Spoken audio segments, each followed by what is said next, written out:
এই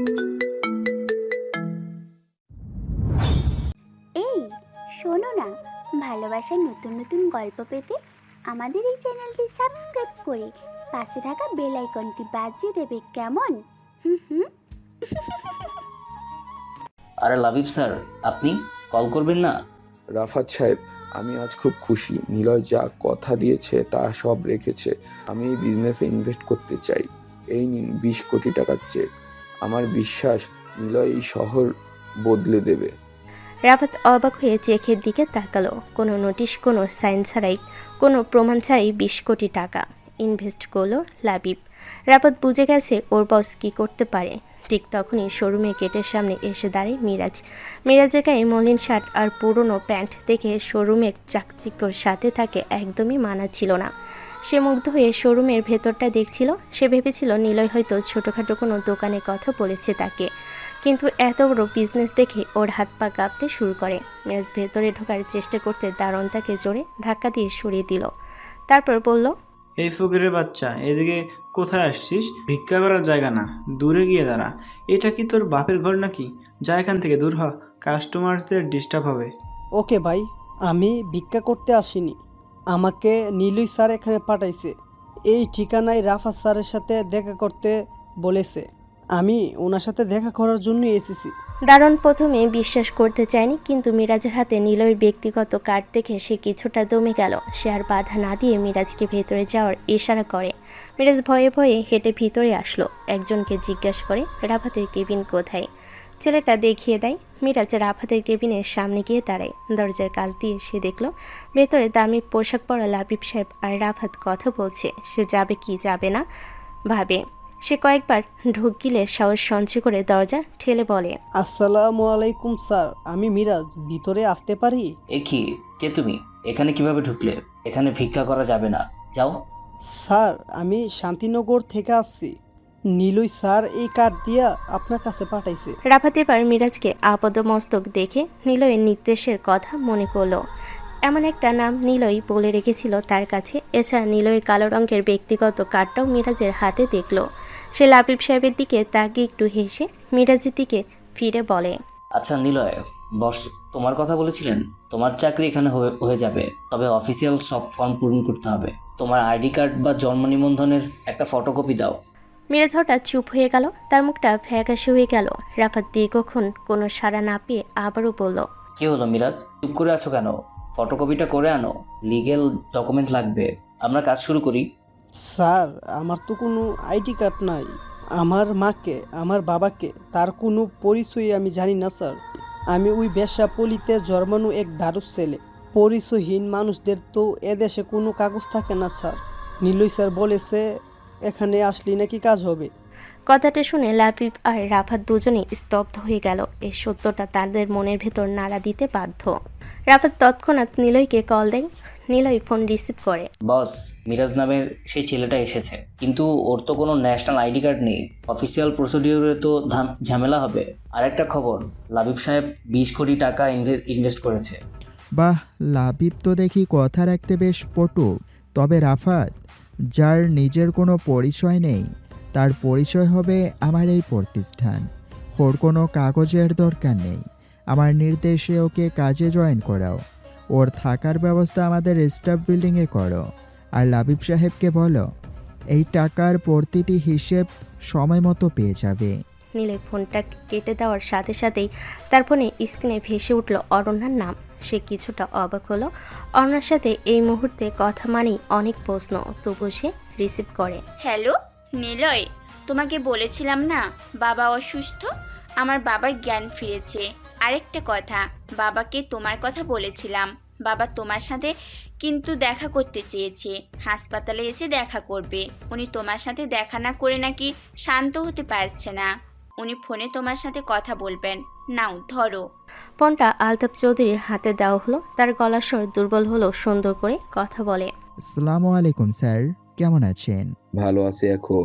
আমার মেয়ের কথা বলেছিল, যদিও আমি তোমার ব্যাপারে জানি। তুমি কি একবার আসবে? আমি তোমার কাছে অনেক বিষয়ে কৃতজ্ঞ। কাব্যের থেকে তুমি আমার মেয়েকে দুবার বাঁচালে। ওইটা তো আমার দায়িত্ব। ঠিক আছে স্যার, আমি আসছি। নিলয় আর না করতে পারে না, সে বাইক নিয়ে বের হয়ে পড়ে। 30 মিনিট পরে হাসপাতালে এসে পৌঁছায়। হাসপাতালের কেবিনে বাইরে কড়া নিরাপত্তা দেওয়া। নিলয়কে প্রথমে বাধা দেয়, কিন্তু অরণ্যা আসে সেখানে। অর্ক সিয়াম আর মাসুম বসে আছে, সবার সামনে বিরাট বড় পিসি। নিলয় বাইরে যাবার আগে বলে গেছে কিয়াসের নাম্বার ট্র্যাক করতে, ওরা তিনজন সেটাই করতে ব্যস্ত। কক্ষের সব আলো নেভানো, শুধু নীল আর সবুজ রঙের হেক্সোডে সিমেল কোডগুলো তাদের মুখে এক রহস্যময় আভা তৈরি করেছে। কাপড় ফোনটা এখন তাদের কাছে, কিয়াসের নাম্বারটা ট্র্যাক করার মিশনে নেমেছে। অর্ক সবার দিকে তাকিয়ে বলে, সিয়াম, কিয়াসের বার্নার ফোনের লাস্ট সিগন্যালটা কি ট্র্যাকে আসছে? ও বুঝে গেছে আমরা এটা করেছি। খুব দ্রুত আইপি অ্যাড্রেস জ্যাম করাচ্ছে। হ্যাঁ অর্ক ভাই, ও খুব চালাক। ও বারবার বেস্ট ট্রান্সিভার স্টেশন বা বিটিএস জ্যাম করাচ্ছে। ওর লোকেশন একবার দেখাচ্ছে গাজীপুর, আর পরের মুহূর্তে দেখাচ্ছে সাভার। ও নিশ্চয়ই কোনো পোর্টেবল সুইপিং ডিভাইস ব্যবহার করছে, যাতে ওর আসল অবস্থান ঢেকে রাখা যায়।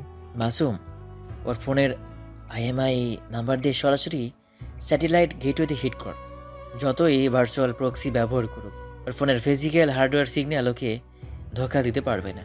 আমি ওর আইএমআই ক্যাচার দিয়ে ওর সিমের ফ্রিকোয়েন্সি লক করেছি। অর্কর কথা শুনে মাসুম দ্রুত কিবোর্ডে আঙ্গুল চালায়। সে এক বিশেষ ধরনের man in the middle attack শুরু করে। স্ক্রিনে পৃথিবীর মানচিত্র জুম হতে হতে ঢাকার সীমানা পেরিয়ে মানিকগঞ্জের এক নির্জন চরের দিকে গিয়ে স্থির হয়।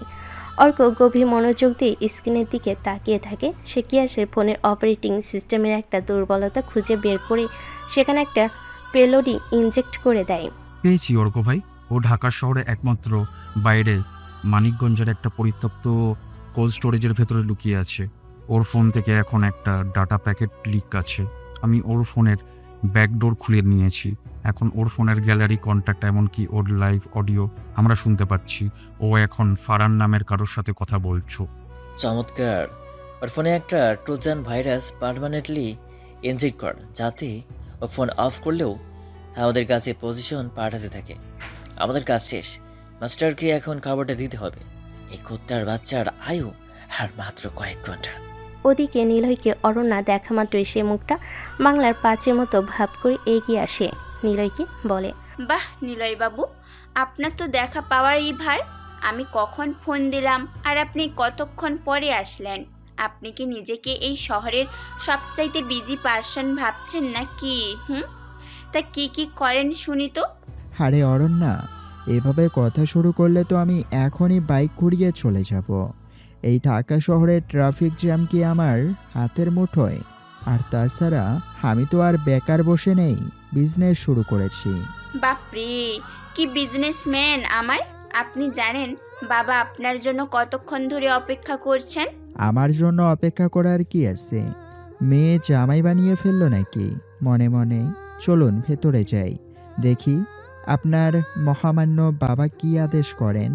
দুজনে কথা বলতে বলতে আলতাফ চৌধুরী কেবিনে প্রবেশ করে। আলতাফ চৌধুরী এখন অনেকটা সুস্থ, বালিশে হেলান দিয়ে বসে আছে। নিলয়কে দেখা মাত্রই এক চিলতে প্রশান্তির হাসি ফুটে ওঠে। নিলয় ওনার বেডের পাশে রাখা চেয়ারে বসে। নিলয় জানে যে তার কারণেই এই মানুষটা আজ স্ট্রোক করে এখানে শুয়ে আছে। আবার আলতাফও জানে না যে নিলয় আসলে হ্যাকার ডেভিল। আসসালামু আলাইকুম স্যার, আপনি কেমন আছেন এখন? ওয়ালাইকুম আসসালাম। তাহলে তুমি সেই নিলয়? জীবরবীরের অবস্থা কি আগের চেয়েও একটু উন্নতির দিকে? অনেকটা ভালো বাবা। তুমি এসেছো, খুব খুশি হলাম। অরণ্যার মুখ থেকে তোমার অনেক প্রশংসা শুনেছি, কিন্তু আজ তোমাকে সামনে থেকে দেখে মনে হচ্ছে তুমি খুব কম কথা বলা ছেলে। তবে তোমার চোখে একটা অন্যরকম কিছু আছে। আপনি বড্ড বাড়িয়ে বলছেন স্যার।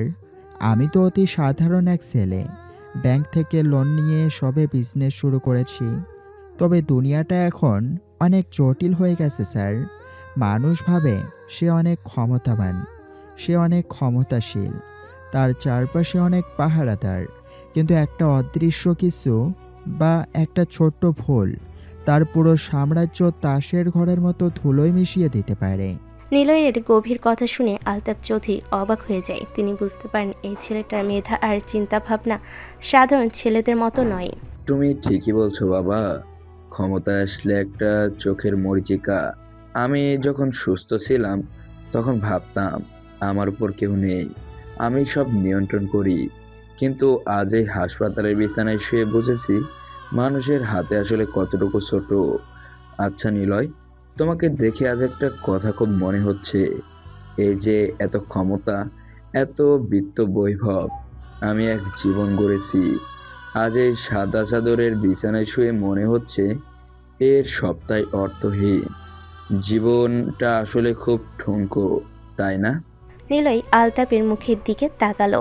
বুঝে গেছে ছেলেটা তার মেয়ের জন্য পরীক্ষা নিচ্ছে। নিলয় সেটাও বুঝতে পেরে মুচকি হাসি দেয়। আলতাপও হাসলো। নিলয় বলে, স্যার, টাকা বা ক্ষমতা আসলে কোনো প্রাপ্তি নয়, ওগুলো সির্ফ এক একটা মুখোশ। আমরা সারা জীবন টাকা কামাই আরও ভালোভাবে বাঁচার জন্য, কিন্তু সেই বাঁচতে যাওয়ার লড়াইয়ে আমরা ভুলেই যাই যে একদিন আমাদের মরতে হবে। ক্ষমতা মানুষকে অন্ধ করে দেয়, তাকে মনে করিয়ে দেয় না যে তার আয়ু একটা সুতোয় বাঁধা, যে কোনো মুহূর্তে সেই সুতো ছিঁড়ে যেতে পারে। আলতাপ চৌধুরী অবাক হয়ে নিলয়ের কথাগুলো শুনছিলেন। অরণ্যা পাশে দাঁড়িয়ে মন্ত্রমুগ্ধের মতো নিলয়ের দিকে তাকিয়ে আছে। সে ভাবতে পারেনি এই সাধারণ ছেলেটার ভেতরে এত গভীর কোনো মানুষ বাস করে। আলতাপ হেসে বলে, তাহলে তোমার কাছে বাঁচার সংজ্ঞা কি নিলয়? যে সবাই দৌড়াচ্ছে, কার পিছনে দৌড়াচ্ছে? মানুষ আসলে নিজের ছায়ার পেছনে দৌড়াচ্ছে স্যার। যেই মানুষ নিজের মৃত্যুকে সবসময় চোখের সামনে দেখতে পায়, সেই আসলে জীবনের আসল স্বাদ পায়। টাকা দিয়ে হয়তো আপনি দামি ঔষধ কিনতে পারেন, কিন্তু সেই শরীরটা কিনতে পারেন না যা রোগমুক্ত থাকবে। মৃত্যুর সামনে এসে দাঁড়ালে রাজা আর ভিক্ষুকের মধ্যে কোনো তফাৎ থাকে না। উভয়ের শেষ গন্তব্য ওই মাটির নিচেই অন্ধকার ঘর। কেবিনের ভেতরে এখন পিনপতন নিস্তব্ধতা নেমে আসে। আলতাপ চৌধুরী একটা দীর্ঘশ্বাস ছাড়ে। তার দেখা সেরা ছেলেটাকে দেখছে সে, কিন্তু উনি হয়তো ভুলে গেছেন দুষ্ট লোকের মিষ্টি কথা সবসময় ঝরে। তিনি বলেন, তুমি বড্ড কঠিন কথা সহজ করে বললে বাবা। আমার মাঝে মাঝে মনে হয় আমার যদি সাধারণ কোনো মানুষ হতাম, হয়তো আজ এভাবে মৃত্যুর ভয়ে কুঁকড়ে থাকতাম না। আমার এই ক্ষমতা আমাকে যত না রক্ষা করেছে, তার চেয়ে বেশি একা করে দিয়েছে। ক্ষমতা আসলে এক ধরনের নেশা স্যার। যে একবারের স্বাদ পায় সে আর নামতে পারে না। কিন্তু দিন শেষে মৃত্যু এসে যখন দরজায় কড়া নাড়ে, তখন ওই দরজাটা কেবল এক টুকরো লাঠি ছাড়া আর কিছুই মনে হয় না। তাই বেঁচে থাকা মানে কেবল শ্বাস নেওয়া নয়, বেঁচে থাকা মানে নিজের ভেতরকার আমিত্বকে চেনা। অরণ্যা এবার নিলয়ের একদম পাশে এসে দাঁড়ায়। সে নিলয়ের কাঁধে হাত রেখে একটু গর্বের স্বরে তার বাবার দিকে তাকিয়ে বলে, দেখলে তো বাবা, আমি কি এমনি এমনি ওকে আমার বেস্ট ফ্রেন্ড বলি? ও যখন কথা বলে মনে হয় কোনো বড় মানুষ কথা বলছে। নিলয়, এখানে আসার জন্য আজ একটা বিশেষ পুরস্কার পাওনা তোমার। কিসের পুরস্কার অনন্যা? তুমি জানো আমি ওসব পছন্দ করি না। কিন্তু নিলয়, তোমার এই কথাগুলো শুনলে তো আমি প্রেমেই পড়ে গেছি। তাই তোমার জন্য আজ আমার একটা বিশাল সারপ্রাইজ আছে। আমি জানি এটা দেখলে তুমি খুব খুব খুশি হবে। কিন্তু একটু ধৈর্য ধরুন মিস্টার হাবা ছেলে, আমি জাস্ট নিয়ে আসছি। অরণ্যা কেবিন থেকে বেরিয়ে যায়। নিলয় কিছুটা বিভ্রান্ত হয়ে আলতাপ চৌধুরীর দিকে তাকায়, কিন্তু ওনার চোখেও কৌতূহল। কিছুক্ষণ পর দরজায় টোকা পড়ে আর অরণ্যা ভেতরে ঢোকে, কিন্তু তার পেছনে যারা ছিল তাদের দেখা মাত্র নিলয়ের শরীরের রক্ত যেন এক মুহূর্তে হিম হয়ে গেল। সে উঠে দাঁড়ায়। অরণ্যার পেছন থেকে ধীরে ধীরে ভেতরে প্রবেশ করে নিলয়, সে অত্যাচারী চাচা আরাপার চাচি ফাহিমা বেগম। তাদের চোখে মুখে এখন এক অদ্ভুত অপরাধবোধ আর ভয়ের ছাপ লেগে আছে। নিলয় অরণ্যার দিকে স্থির দৃষ্টিতে তাকালো। সে বুঝতে পারল অরণ্যা নিলয়ের পরিবারের কষ্টের কথা শুনে তাকে এখানে নিয়ে এসেছে সারপ্রাইজ দিতে। ওর চাচা আর চাচি নিলয়কে দেখা মাত্রই অপরাধীর মতো মাথা নিচু করে দাঁড়িয়ে থাকে। কিয়াস এখন শহর থেকে অনেক দূরে এক নির্জন এলাকায় আত্মগোপন করে আছে। কাপড় সাথে তার কথা হয়েছিল মিমসহ আরও কয়েকটা সুন্দরী মেয়েকে বিভিন্ন জায়গায় মোটা অঙ্কের বিনিময়ে পাচার করে দেওয়ায় কিয়াস তার পরিকল্পনা অনুযায়ী কাজ কমপ্লিট করেছিল। তার সাথে আছে আরও দুই ঘনিষ্ঠ বন্ধু, ফারহান আর তন্ময়, যারা এই নোংরা ব্যবসায় তার প্রধান সহযোগী। সে ভেবেছিল কয়েকটা দিন এখানে গা ঢাকা দিয়ে থেকে পরিস্থিতি ঠান্ডা হলে আবার শহরে ফিরবে, কিন্তু সে জানতো না তার পাপের ঘোড়া পূর্ণ হয়ে এসেছে এবং টেবিলের নজর তার উপর পড়েছে। নেশা নারী টাকা নিয়ে কিয়াস বেশ ফুর্তিতে আছে। ও জানে না কাব্য মারা গেছে তা। ও নিশ্চিন্তে আছে। হাসপাতালের কেবিনের ভেতর নিস্তব্ধতা বিরাজ করছে। নিলয় দাঁড়িয়ে তার সামনে। দাঁড়িয়ে থাকা ফাহিমা বেগম আর আরাপ মিয়ার দিকে তাকিয়ে সে যেন নিজের অতীতকে দেখতে পাচ্ছে। নিলয় কী বলবে বুঝে উঠতে পারছে না। পেছনে ডাক্তার আশিকও এসে দাঁড়ালো। ঠিক সেই মুহূর্তে ফাহিমা বেগম ডুকরে কেঁদে দৌড়ে এসে নিলয়কে জড়িয়ে ধরে। নিলয় থতমত খেয়ে গেল। ফাহিমা বেগম বলে, বাবা নিলয় রে, আমাকে মাফ করে দে বাপ। আমরা তোর উপর যে পরিমাণ জুলুম করেছি তার জন্য আল্লাহ আমাদের শাস্তি দিচ্ছে। তুই তো আমাদের পর নোস বাবা, তুই আমাদের নিজের ছেলে। আমাদের ভুল হয়ে গেছে রে বাপ। ওই অমানুষ অর্ণব আমাদের ছেলে হয়েও আমাদের মানুষ বলে গণ্য করেনি, আর তুই ভাতিজা হয়েও আমাদের ছায়া দিয়েই যাচ্ছিস। আমাদের মাফ করে দে বাবা। ফাহিমা বেগম নিলয়কে জড়িয়ে ধরে পাগলের মতো কাঁদতে থাকে। নিলয়ের চোখ দিয়ে অজান্তে পানি বেরিয়ে আসে। যে মানুষগুলোর হাতে সে একসময় মায়ের খেয়েছে, অবহেলা পেয়েছে, আজ তারাই তার সামনে এসে এভাবে ভেঙে পড়েছে। আর আগে কখনো ফাহিমা নিলয়ের এত কাছে আসেনি। নিলয় নিজেকে আর সামলাতে পারে না। তার ভেতরে থাকা সেই অভিমানী ছেলেটা কান্নায় ভেঙে পড়ে। অরণ্য আরাপ মিয়ার হুইল চেয়ারটা ঠেলে নিলয়ের সামনে নিয়ে আসলো। আরাপ মিয়া হুইল চেয়ারে বসা অবস্থাতে হাত বাড়িয়ে নিলয়ের পা জড়িয়ে ধরার চেষ্টা করে। নিলয় আটকে উঠে সাথে সাথেই মেঝেতে বসে পড়ে, চাচার পায়ে হাত রাখে। বাবা নিলয়, আমাদের ক্ষমা করে দে, বড় ভুল হয়ে গেছে রে। তোর উপর কত অন্যায় করেছি, কতভাবে তোকে তাড়িয়ে দিয়েছি, মেরেছি। আজ বুঝতে পারছি তুই আমাদের আসল ছেলে ছিলি রে। এই বুড়ো মানুষটার পাশে বয়সের আকুতিটুকু রাগ বাবা। আমাদের উপর থেকে তোর সব রাগ, অভিমান, অভিযোগ তুলে নে বাবা। আমরা জানি তোর উপর যা করেছি তা ঠিক হয়নি, কত রকম করে তোকে কষ্ট দিয়েছি, অথচ তুই কিনা বিপদের সময় পাশে ছিলি। কখনো তোকে আর বকবো না রে। আরাপ মিয়া নিলয়ের মাথায় হাত বুলিয়ে দিতে থাকে আর অঝরে কাঁদে। নিলয় কোনো কথা বলতে পারছে না, তার বুক ফেটে কান্না আসছে। সে কেবল চাচার কোলে মাথা রেখে কাঁদতে থাকে। পুরো কেবিনের পরিবেশ যেন নীরব হয়ে গেছে। অরণ্য কেঁদে ফেলেছে। সে নিলয়ের পাশে এসে দাঁড়ায়, তারপর বলে, নিলয়, ওনাদের মাপ করে দাও। তুমি জানো না ওনারা তোমার জন্য কতটা আক্ষেপ করে। নিজের জন্ম দেওয়া ছেলে অর্ণব এসে তার নিজের মা বাবাকে পশুর মতো মেরেছে। দেখো তোমার চাচির হাতে, মুখে, গলায় এই নীল দাগগুলো ওই অর্ণবই করেছে। ওনারা আজ বড় অসহায় নিলয়, তুমি ছাড়া যে ওনাদের আর কেউ নেই। মানে? অরণ্যা সব কিছু খুলে বলতে থাকে। নিলয় কিছুক্ষণ পর নিজেকে সামলে নেয়। সে চোখ মুছে ফাহিমা বেগমের দিকে ফিরে তাকায়, তারপর বলে, চাচিমা, অর্ণব কেন আপনাদের গায়ে হাত তুলল? ও এখন কোথায়? ও এখন পুরোপুরি ধ্বংস হয়ে গেছে রে নিলয়। ও বড় বড় মাফিয়াদের সাথে ড্রাগস ব্যবসায় জড়িয়ে পড়েছিল।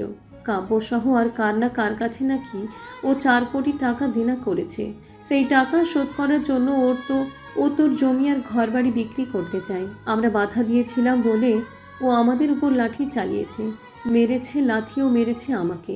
নিলয়ের মাথা যেন মুহূর্তের মধ্যে কাজ করা বন্ধ করে দেয়। অর্ণব তার নিজের বাবা মাকে টাকার জন্য মারধর করেছে। এটা শোনার পর নিলয়ের ভেতরে টেবিল সত্ত্বটা জেগে উঠতে শুরু করে। নিলয়ের চোখ দুটো রাগে লাল হয়ে যায়। অর্ণব এমনটা করেছে? ও কত বড় জানোয়ার হলে এমনটা করতে পারে? চাচিমা, আপনি চিন্তা করবেন না, আমি অর্ণবের সাথে নিজেই কথা বলবো। আর যা হবার হয়েছে, আমার কোনো রাগ অভিমান নেই। আপনারা আমাকে বুকে জড়িয়ে ধরেছেন, সেটাই আমার কাছে সব পাওয়া হয়ে গেছে। কিন্তু মিম কোথায়? মিম কেন আপনাদের সাথে নেই? চাচার অসুস্থতায় সে কি আসেনি? নিলয়ের এই প্রশ্নে ফাহিমা বেগম আশেপাশে একবার তাকায়, তারপর নিলয়কে আরও শক্ত করে জড়িয়ে ধরে চিৎকার করে কাঁদতে শুরু করে আর থেমে থেমে বলে, বাবা রে, মিমকে কিয়াসের সাথে বিয়ে দিয়ে আমরা বড্ড ভুল করেছি রে। আমরা জানতাম না কিয়াস এত বড় শয়তান, কোনো এক নিষিদ্ধ পল্লীতে বিক্রি করে দিয়েছে। তোর কথা সেদিন শোনা দরকার ছিল রে বাপ। আমরাই মিমকে জ্যান্ত কবর পাঠিয়েছি। এই কথাটা শোনা মাত্রই নিলয়ের সারা শরীরের লোম দাঁড়িয়ে যায়। তার চোখের পলক স্থির হয়ে যায়, তার চোয়াল শক্ত হয়ে ওঠে। কেবিনের সবাই নিলয়ের ভয়ঙ্কর এক্সপ্রেশন দেখে শিউরে ওঠে। আরাপ মিয়া চিৎকার করে ওঠে, কি বললে ভাইমা? মিমকে বিক্রি করে দিয়েছে কিয়াস? আমি সেটা জানি না। ওরে আল্লাহ, আমি এখন কি করব আমার মেয়েটা? আরাপ কথা বলতে পারে না। ফাহিমা গিয়ে তাকে সামলায়। নিলয় স্থির হয়ে যায়। তার কানে কেবল পাচ্ছে মিমকে বিক্রি করে দিয়েছে কথাটা। তার শরীরে প্রতিটি রগ যেন কেঁপে উঠছে। সে বলে, চাচা চাচি, আপনারা টেনশন করবেন না, আমি থাকতে মিমের কিচ্ছু হবে না। আমি দেখছি ওই কিয়াসকে আগে খুঁজে বের করেই ওরে যে আমি কি করব, ওকে এমন সাজা দেব যে ও মরণ ভিক্ষা চাইবে। অরণ্যা, তুমি সবাইকে খেয়াল রেখো। আলতাফ স্যার, আমি আসছি, আমার খুব জরুরি একটা কাজ আছে, পরে কথা হবে। আশিক, খেয়াল রেখো। নিলয় আর এক মুহূর্ত দেরি করে না, সে দ্রুত কেবিন থেকে বেরিয়ে আসে। সে যেন এখন এক হিংস্র বাঘের মতো শিকারে নেয়। শিকারের নেশায় মত্ত। কিছুটা দূরে সে পকেট থেকে ফোন বের করে অর্ককে কল দেয়। অর্ক ফোন রিসিভ করতে নিলয় বলে, হ্যালো অর্ক, শোন, কিয়াস কুত্তার বাচ্চাটাকে যেখানেই পাস খুঁজে বের কর। ওই শুয়োরের বাচ্চা আমার বোনকে বিক্রি করে দিয়েছে। আমার ব্যাগটা রেডি কর। অর্ক, এমন সব যন্ত্রপাতি সেট নিবি যা দিয়ে ওকে তিলে তিলে চামড়া ছিলে লবণ দেওয়া যায়। পিস্তলটাও সাথে নে। আজ আমি কিয়াসের অবস্থা কি করব জানি না। ওই জানোয়ারটাকে আজ আমি জাহান্নামে পাঠাবো। মাস্টার শান্ত হও, কিয়াসের লোকেশন ট্র্যাক করেছি। ও সবসময় মেয়েদের পাঠাতে বলতো একটা নাম্বারে কল করে, সেটার মাধ্যমে ওর ফোনও হ্যাক করেছি। আসো, ও রাস্তা নেই যাই। নিলয় ফোন কেটে দেয়। নিলয় কোনো দিকে না তাকিয়ে হাসপাতাল থেকে দ্রুত বেরিয়ে আসে। শান্তিনগর আবাসিক পুলিশ সেই 11 নম্বর ভিআইপি রুমের ভেতরটা এখন এক রহস্যময় নিস্তব্ধতায় ডুবে আছে। মিম আজ প্রায় 1.5 দিন ধরে এই চার দেওয়ালের মাঝেই বন্দি আছে। তবে এই বন্দি তার জীবনের দিনগুলোর মতো গ্লানিময় নয়। সে অবাক হয়ে লক্ষ্য করছে যে এই সময়ে কোনো পুরুষ তার ছায়াও মারেনি। এমনকি রেবেকাও একবারের জন্য ঘরে ঢুকে তাকে গালিগালাজ করেনি। মাঝে মাঝে খাবার দিয়ে যায় অনেকটি অল্প বয়সী মেয়ে। সে খাবারে মান দেখে মিমের চোখ কপালে ওঠার জোগাড়। কখনো ফ্রাইড রাইস আর রোস্ট, কখনো বা দামি কোনো রেস্তোরাঁর খাবার। মিম সেই মেয়েটিকে কয়েকবার জিজ্ঞাসা করেছে তাকে কেন এখানে রাখা হয়েছে, কিন্তু উত্তর মেলেনি।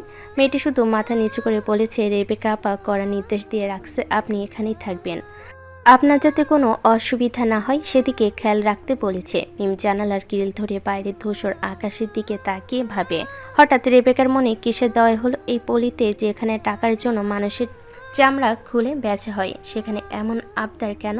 বিকেলের দিকে দরজার খুঁট খুলে শব্দ হয়। সালমা ঘরে প্রবেশ করে। সালমাকে দেখে মিমের মনের ভেতর জমে থাকা সব ভয় আর কৌতূহল বাঁধ ভেঙে যায়। সে দৌড়ে গিয়ে সালমাকে জড়িয়ে ধরে ফুপিয়ে কেঁদে ওঠে। ও আপু, তুমি আসছো? তোমাকে খুঁজছিলাম। আমাকে কি কেউ বলবে আমি এখানে এইভাবে কেন আসছি? রেবেকা আপা আমাকে মারবে না তো? আরে না রে পাগলি, মারবে কেন? তোকে তো এখন আমরা চোখের মনি করে রাখছি। তুই তো এখন আমাদের এই নরকের রানী। ঠাট্টা করো না তো আপু, তুমি তো জানো আমার শরীরটা কত দুর্বল। এর আগে কখনো তো আমাকে এইভাবে আলাদা করে রাখা হয়নি। এই ভিআইপি রুমে কেন আমাকে রাখা হয়েছে? সালমা মিমের মাথায় হাত বুলিয়ে দেয়। সে মিমকে সাথে নিয়ে বিছানার এক কোণে বসে। সালমার চোখে মুখে এক বিস্ময় আর কিছুটা স্বস্তির ছাপ নিয়ে বলে, শোন মিম, প্রায় 2 দিন আগে একটা ছেলে আসছিল এখানে। ছেলেটা দেখতে একদম রাজপুতের মতো সুন্দর। ওনার জন্যই তোকে এই রাতে সাজানো হয়েছিল। তোকে দেখার আগে ছেলেটা রেবেকা আপার হাতে নগদ 1 লাখ টাকা তুলে দিয়ে গেছে। কিসের জন্য কাজ পড়েছে তাই আসেনি তোর রুমে। 1 লাখ টাকা? কিন্তু কেন? কে সে? কেউ চেনে না রে। ছেলেটা টাকা দিয়ে বলেছে সে না ফেরা অবধি তোকে এই রুমেই থাকতে হবে, আর কড়া নির্দেশ দিয়ে গেছে সে না আসা পর্যন্ত তোকে যেন অন্য পুরুষ না ছোঁয়, এমনকি তোকে যেন কোনো কাজও করতে দেওয়া না হয়। ছেলেটা আসার পর থেকেই রেবেকা আপা একদম বিড়ালের মতো ঠান্ডা হয়ে গেছে। টাকার পাওয়ার বুঝিস না? মিম স্তব্ধ হয়ে সালমার কথাগুলো শুনে তার মনের ভেতর এক অদ্ভুত ভালো লাগার দানা বাঁধে। কে সেই অপরিচিত মানুষ যে তার মতো এক পতিতার জন্য এতগুলো টাকা খরচ করে তাকে নরক থেকে একটু শান্তি দিল? মিম দীর্ঘশ্বাস ফেলে জানালার ওপাশে তাকিয়ে থাকে। ও, তার মানে আমি এখন এক অদৃশ্য মানুষের খেলাতে আসি। তবে অন্তত এই কটা দিন তো জানোয়ারের হাত থেকে বেঁচে আসি। আপু, এই বেশ্যাপল্লীর রাতগুলো বড্ড দীর্ঘ হয়। এখানে মানুষ আসে তার পশুবৃত্তি মেটাতে, কিন্তু কেউ কি একবারের জন্য আমাদের বুকের ভেতরটার কান্না শোনে না? কেউ শোনে না রে মিম। এই দেয়ালগুলো কেবল গঙ্গানির আর টাকার শব্দ চেনে। আমাদের ভাগ্যটা এমন পচা কুকুরের মতো লেখা। তবে এই যে ছেলেটা তোর জন্য ফেরেস্তার মতো আসলো, এটা তো আগে কখনো এই পল্লীতে দেখিনি। তুই ভাগ্যবতী রে মিম। এখন যাই, তুই আরামে ঘুম দে। সালমা চলে যাওয়ার পর ঘরটা আবার নিঝুম হয়ে যায়। মিম ধীর পায়ে বাথরুমে গিয়ে খুব যত্ন করে অজু করে আসে। তার কাছে কোনো জায়নামাজ নেই, তবে রুমের এক কোণে একটা পরিষ্কার চাদর বিছিয়ে এসে পশ্চিম দিকে মুখ করে দাঁড়ায়। সে নামাজে দাঁড়ায়। তার দু চোখ বেয়ে অবিরল ধারায় পানি গড়িয়ে পড়ে। সে 2 রাকাত নফল নামাজ পড়ে দোয়া করে যায়। মোনাজাতের সময় তার কণ্ঠস্বর কান্নায় ভেঙে আসে। আল্লাহ, আমি জানি না তুমি এই ব্যবসাপল্লীর এই গুণাগার মেয়ের দোয়া কবুল করবে কিনা, কিন্তু আমার মন বলছে তুমি তো দয়াময়। আমি জানি তোমার কাছে মানুষেরা সত্য আর মানবিকতার ওপরে কিছুই নেই। আমি তো মুসলিম, আমি তোমাকে মানি, তুমি এক আর অদ্বিতীয়। তোমার কাছে আমার একটাই প্রশ্ন, আমার জীবনটা কি অন্ধকারে শেষ হবে? মিম ফুপিয়ে কাঁদতে থাকে। তার ছোটবেলার কথা মনে পড়ে যায়। একবার মিমকে একটা ছেলে বিরক্ত করেছিল। কাঁদতে কাঁদতে মিম বাড়িতে আসে। নিলয়কে বলে সব। নিলয় ছেলেগুলোকে পিটিয়েছিল। নিলয়ের কথা মনে পড়ে মা বাবার মুখটা চোখে ভাসে ওর। সে দুহাত তুলে আর্তনাদ করতে থাকে। হে মাবুদ, আমি তো নিজের ইচ্ছায় এই পথে আসিনি, আমাকে ধোঁকা দিয়ে এখানে বিক্রি করা হয়েছে। তুমি যদি সত্যি হও তবে কি আমার এই কান্না তোমার আরও সে পৌঁছাবে না? আমাকে এখান থেকে বার করার কি কেউ নেই? যে মানুষটা আমার জন্য টাকা দিয়ে আমাকে আগলে রাখছে সে কি আল্লাহ? তুমি কি তার মাধ্যমে আমাকে উদ্ধার করবে? মিম অনেকক্ষণ ধরে সেজদায় পড়ে থাকে। তার কান্নায় ঘরের ভিতরে রজনীগন্ধার রুম স্প্রে সুবাস যেন এক করুণ আবেশ তৈরি করে। সে জানে না আগামীকাল তার ভাগ্যে কী আছে, কিন্তু আজ সে এক অদ্ভুত শান্তির সন্ধান পায়। সে অনুভব করে এই বিশ্ব ব্রহ্মাণ্ডের মালিক হয়তো তাকে ভুলে যায়নি। মিম মেঝেতে বসে থাকে আর দরজার দিকে তাকিয়ে থাকে সেই অপরিচিত ত্রাণকর্তার অপেক্ষায়। মিস ভ্যানেলা তার আস্থানার ছাদে একা দাঁড়িয়ে থাকে। তার পরনে সেই পরিচিত পিঙ্ক লেদার জ্যাকেট আর মুখ ঢাকা মাস্ক। তার দৃষ্টি দূরের শহরের টিমটিমে আলোগুলোর দিকে। পিছনে এসে দাঁড়িয়েছে তার বিশ্বস্ত 3 জন লোক, মিতু, মাহিন আর শাকিল। মিতু বলে, লিডার, এক বিশাল খবর নিয়ে আসছি। আমাদের সোর্সের মাধ্যমে জানতে পারলাম কিয়াস নামের একটা ছেলের কাছে এই মুহূর্তে অনেক নগদ টাকা আছে। হিসাব করলে সেটা প্রায় 10 কোটি টাকার কম হবে না। ভ্যানেলা ধীরে ধীরে তাদের দিকে ফিরে। সে কোনো কথা না বলে মিতুর দিকে স্থির দৃষ্টিতে তাকিয়ে থাকে। তারপর জোরে শ্বাস নিয়ে বলে, 10 কোটি টাকা? তোর কাছে কোনো পাকাপোক্ত প্রমাণ আছে মিতু? আর ওই কিয়াস ছেলেটাকে, ও কি কোনো মাফিয়া গ্যাংয়ের সাথে জড়িত? না লিডার, ও মূলত একজন বড় মাপের পাচারকারী আর দালালি করে। কাব্যর সাথে ওর ভালো সম্পর্ক ছিল মনে হয়। কাব্যর মৃত্যুর পর ওর নেটওয়ার্ক এখন কিছুটা অগোছালো হয়ে গেছে, কিন্তু ওর কাছে যেই মোটা অঙ্কের ক্যাশ আছে সেটা 100% শিওর। টাকাগুলো কি আমাদের হবে না লিডার? আমরা কি এই সুযোগ হাতছাড়া করব? ভ্যানেলা এবার এক পা এগিয়ে এসে মাহিনের সামনে দাঁড়ায়। মাহিন, শাকিল আর মিতু 3 জনই জানে ভ্যানেলা যখন শান্ত থাকে তখন সে সবচাইতে বেশি ভয়ঙ্কর হয়। মাহিন, ওই ছেলেটা এখন কোথায় আছে? লিডার, কিয়াস খুব ধূর্ত। ও জানে শহরে থাকলে যে কোনো সময় পুলিশের হাতে অথবা অন্য কোনো গ্যাংয়ের নজরে পড়বে। তাই ও এখন শহরের একদম বাইরে মানিকগঞ্জের একটা নির্জন আর পরিত্যক্ত চরের মধ্যে আছে। ওখানে মানুষের আনাগোনা নেই বললেই চলে। ওর সাথে ওর কয়েকজন বন্ধু আছে। শাকিল নিজের কোমরে গোজা পিস্তলটা একবার চেক করে নিয়ে সামনের দিকে ঝুঁকে এসে বলে, লিডার, জায়গাটা একদম পারফেক্ট। ওখানে কেউ চিৎকার করলেও আশেপাশে শোনার মতো কেউ নেই। 10 কোটি টাকা মানে আমাদের জন্য বিরাট মাল। ব্ল্যাক উইডো গ্যাংয়ের নজরে পড়েছে সে। কিয়াস তো আর ওই টাকা নিয়ে কবর যেতে পারবে না। ওটা আমাদের হওয়াটাই যুক্তিসঙ্গত। ভ্যানেলা কিছুক্ষণ ওদের দিকে তাকিয়ে থাকে। তার মাথায় এখন কেবল টাকার অঙ্কটা ঘুরছে। সে জানে এই অন্ধকার জগতে টিকে থাকতে হলে শক্তির সাথে সম্পদেরও বড্ড প্রয়োজন। ডেভিলের সাথে পাল্লা দিতে হলে তাকে নিজের সাম্রাজ্য আরও বড় করতে হবে। তাহলে দেরি কিসের? যেখানেই টাকা আছে সেখানে পৌঁছাতে আমাদের দেরি করা উচিত হবে না। মাহিন, তুই গাড়ি বের কর। শাকিল আর মিতু, তোরা অস্ত্রশস্ত্র সব গুছিয়ে নে। আমরা আজ রাতেই মানিকগঞ্জে ওই নির্জন চরে হানা দেব। কিয়াসকে মেরেই হোক আর ধরেই হোক, ওই 10 কোটি টাকা আমার হাতে আসা চাই। অবশ্যই লিডার, আমাদের টিম রেডি আছে। আমরা কিয়াসকে একদম অবাক করে দেব। ও কল্পনা করতে পারবে না যে ভ্যালেনার নজর ওর উপর পড়েছে। শোন তোরা সবাই, কাজটা যেন খুব নিঃশব্দে হয়। কোনো হইচই বা পুলিশের ঝামেলা আমি চাচ্ছি না। কিয়াসের কলিজা থেকে টাকাগুলো বের করে এনে আমরা ভোরের আগেই আস্তানায় ফিরব। চলো সবাই, দ্রুত বের হও। মিতু, মাহিন আর শাকিল দ্রুত নিচে নেমে যায়। ভ্যানেলা তার মাস্কটা একবার ঠিক করে নিয়ে বুক ভরে এক দীর্ঘশ্বাস নিল। সে জানে আজ রাতে আবার রক্ত ঝরবে, কিন্তু টাকার গন্ধে সে আজ বেপরোয়া। নিলয়েরা বের হয়েছে। কিয়াসকে নিলয় আজ মারবেই।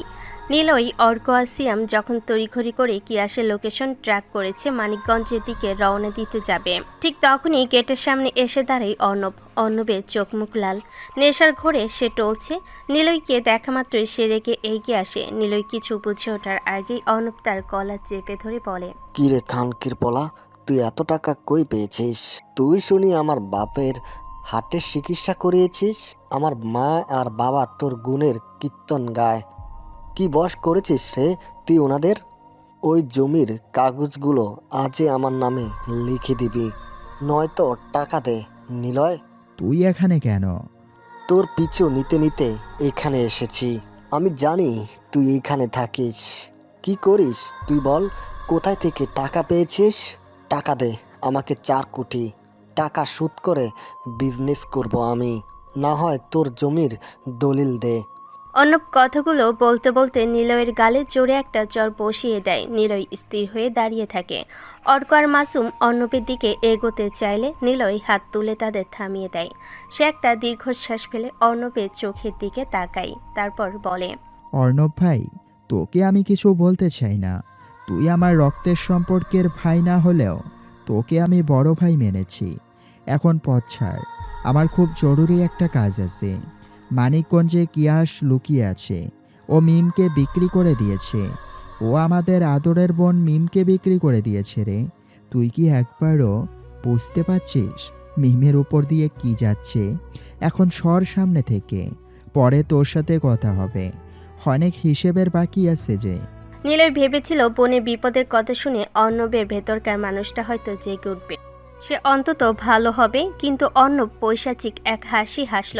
সে হাসিতে কোনো মমতা নেই, আছে কেবল স্বার্থপরতা। সে বলে, মিমের খবর আমি জানি না ভেবেছিস? পিয়াসদে ওকে বিক্রি করে দিয়েছে, সে তো অনেক আগের খবর। ওইসব ফালতু মেয়ে মানুষকে নিয়ে মাথা গাটানোর সময় আমার নেই। মিম জাহান নামে যাক বা বিশ্বা পল্লীতে পচুক, তাতে আমার কিছু যায় আসে না। আমার দরকার টাকা। তুই যে এই বিজনেস আর শোরুম খুলেছিস, ওখান থেকে আমাকে টাকা দে, নয়তো তোকে জ্যান্ত পুঁতে ফেলবো। টাকা দে নিলয়। অর্ণবের মুখ থেকে নিজের বোনের সম্পর্কে এমন কুরুচিপূর্ণ আর অমানবিক কথা শুনে নিলয়ের শরীরের রক্ত যেন মুহূর্তেই টকবক করে ফুটতে শুরু করে। নিলয়ের মাথায় রক্ত উঠে যায়। তার সব অপমান, অর্ণবের দেওয়া প্রতিটি মার, নিজের মা বাবার গায়ে হাত, তার সাথে করা অনেক সব কিছু মিলে নিলয়ের ভেতর ডেভিল জেগে ওঠে। নিলয় আর 1 সেকেন্ডও সময় নষ্ট করে না। সে ঝাঁপিয়ে পড়ে অর্ণবের উপর। তার জমে থাকা সব রাগ, ক্ষোভ আর দীর্ঘ বছরের অভিমান একত্র করে সে অর্ণবের গালে এক জোরে ঘুষি মারে। অর্ণব ছিটকে গিয়ে মাটির ওপর পড়ে যায়। নিলয় সব গেট থেকে একটি লোহার ফিঙ্গার রিং বের করে আঙ্গুলে পরে নিল। তারপর সে অর্ণবের বুকের ওপর চেপে বসে, জামাটা টেনে ধরে বলে, তুই তো মানুষ নস অর্ণব, তুই একটা জানোয়ার রে। যে মিমকে তুই ছোটবেলা থেকে কোলে পিঠে করে বড় করলি, সেই তোর রক্তের বোনটা আজ বেশ্যাপল্লীতে কাঁদছে, আর তুই বলছিস তোর মাথা ব্যথা নেই? তোকে আমি নিজের ভাই ভাবতাম রে, শুয়োরের বাচ্চা। কিন্তু তুই আমাকে কোনো দিনও আপন মনে করিসনি। প্রয়োজনে আমাকে সুযোগ পেলেই মেরেছিস, কাজ করিয়ে নিয়েছিস, খেতে দিসনি কখনো। আজ তোকে আমি ছাড়ব না। তোর উপর আজকে আমার সব রাগ শেষ করব। নিলয় লোহার রিং পরা হাত দিয়ে অর্ণবের মুখে একের পর এক ঘুষি মারতে থাকে। অর্ণবের মুখ ফেটে রক্ত বের হতে শুরু করে। সে ব্যথায় কাতরাতে থাকে আর নিলয়ের হাত থেকে বাঁচার জন্য আকুতি মিনতি করতে থাকে। নিলয়, আমাকে মেরে ফেল, আমি মরতে চাই। মার আমাকে, আর সহ্য করতে পারছি না। মাথায় ঋণের টাকা, কিভাবে কাব্যর টাকা শোধ করব? গাধা, কাব্য তো কবেই মরছে, তোর এত চিন্তা কিসের? তবে মিম কোথায় আছে ঠিক করে বল। কিয়াস ওকে কোথায় পাঠিয়েছে? যদি মিথ্যে বলিস তবে তোর জিহ্বা আমি প্লাস দিয়ে টেনে ছিঁড়ে ফেলবো। বল মিম কোথায়? অর্ণব কাঁদতে কাঁদতে কাঁপা কাঁপা কণ্ঠে উত্তর দেয়, মিম শান্তিনগরের সেই বেশ্যা পল্লীতে আছে। আমি শুধু এতটুকুই জানি, পিয়াস ওকে মোটা অঙ্কে ওখানে বিক্রি করে দিয়েছে। আমাকে আর মারিস না নিলয়, আমি মরে যাব। নিলয় অর্ণবের উপর থেকে উঠে দাঁড়ায়। সে নিজের হাত থেকে লোহার রিংটা খুলে পকেটে রাখে। অর্ণবের মতো নিজ আর অধম মানুষের দিকে তাকাতেও এখন তার ঘেন্না হচ্ছে। সে কিয়াসের কথা ভেবে আরও বেশি হিংস্র হয়ে ওঠে। কিয়াস, ওই কুত্তার বাচ্চার এত বড় সাহস! ও আমার বোনকে ওইখানে পাঠায়। ওর কলিজা আজ আমি বের করে ফেলবো। চল অর্ক, আগে কিয়াসকে শেষ করব, তারপর শান্তিনগরে যাব। আর অর্ণব, তুই অমানুষ ছিলি, সেটা থেকেই যাবি। তুই কখনো ভালো হবি না, তাই তোর জন্য উপযুক্ত উপহার আছে একটা। তোর টাকার জমির কোনো চিন্তাও থাকবে না। নিলয় মাসুমের দিকে তাকিয়ে একটা জোরে শ্বাস নিয়ে বলে, মাসুম, এই জানোয়ারটাকে এখানেই কিছু সময় পড়ে থাকুক। পুলিশকে কল কর। আর শোন, কাব্যের ড্রাগস ব্যবসার যে সব হদিশ আর ডকুমেন্ট পেয়েছিলাম, তার সব কিছুর সাথে অর্ণবের নাম জুড়ে দে। এমনভাবে ফাইল সাজা যেন পুলিশ ভাবে অর্ণবই ছিল কাব্যের ড্রাগস ডিলার। এই শালা আজীবন জেলখানায় পৌঁছে মরুক, ওর নিয়ে কেউ চিন্তাও করবে না। নিলয়ের কথা শুনে মাসুম মাথা নাড়ে। সে ল্যাপটপ বের করে দ্রুত কোডিং শুরু করে অর্ণবের বিরুদ্ধে ডিজিটাল প্রমাণ সাজানোর জন্য। অর্ণব মাটিতে পড়ে গঙ্গাচ্ছে। তার জীবন এখন জেলের অন্ধকার কুঠুরিতে থাকার জন্য পরিণত হতে যাচ্ছে। নিলয় আর এক মুহূর্ত দেরি করে না। সে তার কালো হেলমেটটা মাথায় পরে বাইক স্টার্ট দেয়। অর্ক, মাসুম আর সিয়াম তাদের গাড়িতে উঠে পড়ে। মানিকগঞ্জের কোল্ড স্টোরেজের দিকে তাদের যাত্রা শুরু হয়। নিলয়ের মাথায় এখন শুধু দুটো চিন্তা, কিয়াসকে পৈশাচিকভাবে শেষ করা আর মিমকে সে নরক থেকে উদ্ধার করা। মানিকগঞ্জের নির্জন চরে চারিদিকে ধুধু বালুচর আর মাঝখানে দাঁড়িয়ে থাকা এক পরিত্যক্ত কোল্ড স্টোরেজ আছে। জরাজীর্ণ ভবনটা দেওয়াল থেকে পলিস্তারা খসে পড়ছে আর বাতাসের গন্ধে পুরো এলাকাটা যেন এক মৃত্যুপুরী। কোল্ড স্টোরেজের ভেতরে কিয়াস তার দুই বন্ধুকে নিয়ে আয়েশ করছিল। টেবিলের উপর রাখা বিশাল এক ট্রাভেল ব্যাগ, যা ভর্তি কেবল নতুন নোটের বান্ডিল। 10 কোটি টাকা। আজকে টাকাগুলো হাতে পেয়েছে, ইচ্ছে আছে সে ইন্ডিয়াতে চলে যাবে। কিয়াস হাসছিল। সে ভাবছে তার ভাগ্য আজ সুপ্রসন্ন, কিন্তু সে জানে না এই টাকা তার জন্য কাল হয়ে আসছে। হঠাৎ বিকট শব্দে স্টোরেজের জং ধরা লোহার গেটটা ভেঙে পড়ে। কিয়াস আর তার বন্ধুরা লাফিয়ে উঠে পিস্তল বের করার আগেই ছায়ার মতো 4 জন মানুষ গাড়ি থেকে সজোরে দরজা ভেঙে ভেতরে প্রবেশ করে। সবার আগে দাঁড়িয়েছে মিস ভ্যানেলা, তার হাতে সাইলেন্সার লাগানো একটি সোনার পিস্তল। তার পেছনে মৃত মাহিন আর শাকিল, আরও কতগুলো ছেলে আছে। ভ্যানেলা বলে, কিরে, এত লাফাস কেন তোরা? জানিস না, বাঘ যখন শান্ত থাকে তখন তাকে দুর্বল ভাবা কিন্তু ঠিক না। সে শুধু তার হিংস্রতাকে আরও ভয়ঙ্কর করে নিচ্ছে, যাতে থাবা দিলে শিকড়ের হাড় পর্যন্ত গুড়িয়ে যায়। তাই কেউ নড়াচড়ার চেষ্টা করবি না। যদি নিজেদের খুলি উড়িয়ে দিতে না চাস, তবে যে যেখানে আছিস হাত তুলে দাঁড়িয়ে থাক। ভ্যানেলাকে তারা জানে লেডি মাফিয়া এর শহরের। কিয়াস বুঝতে পারে এরা সাধারণ কোনো ডাকাত নয়। সে হাত তুলে সামনে এগিয়ে আসে। তোর ব্ল্যাক উইডো গ্যাং, কি চাস তোরা? চলে যায় এখান থেকে, আমি হুমকি দিতে পছন্দ করি না। এরপর সাথে সাথে ভ্যানেলা একটি গুলি করে। কিয়াসের হাতে এসে লাগে গুলিটা। ভ্যানেলা এগিয়ে এসে তারপর বলে, মাদারের বাচ্চা, বললাম না বেশি বকবক করবি না।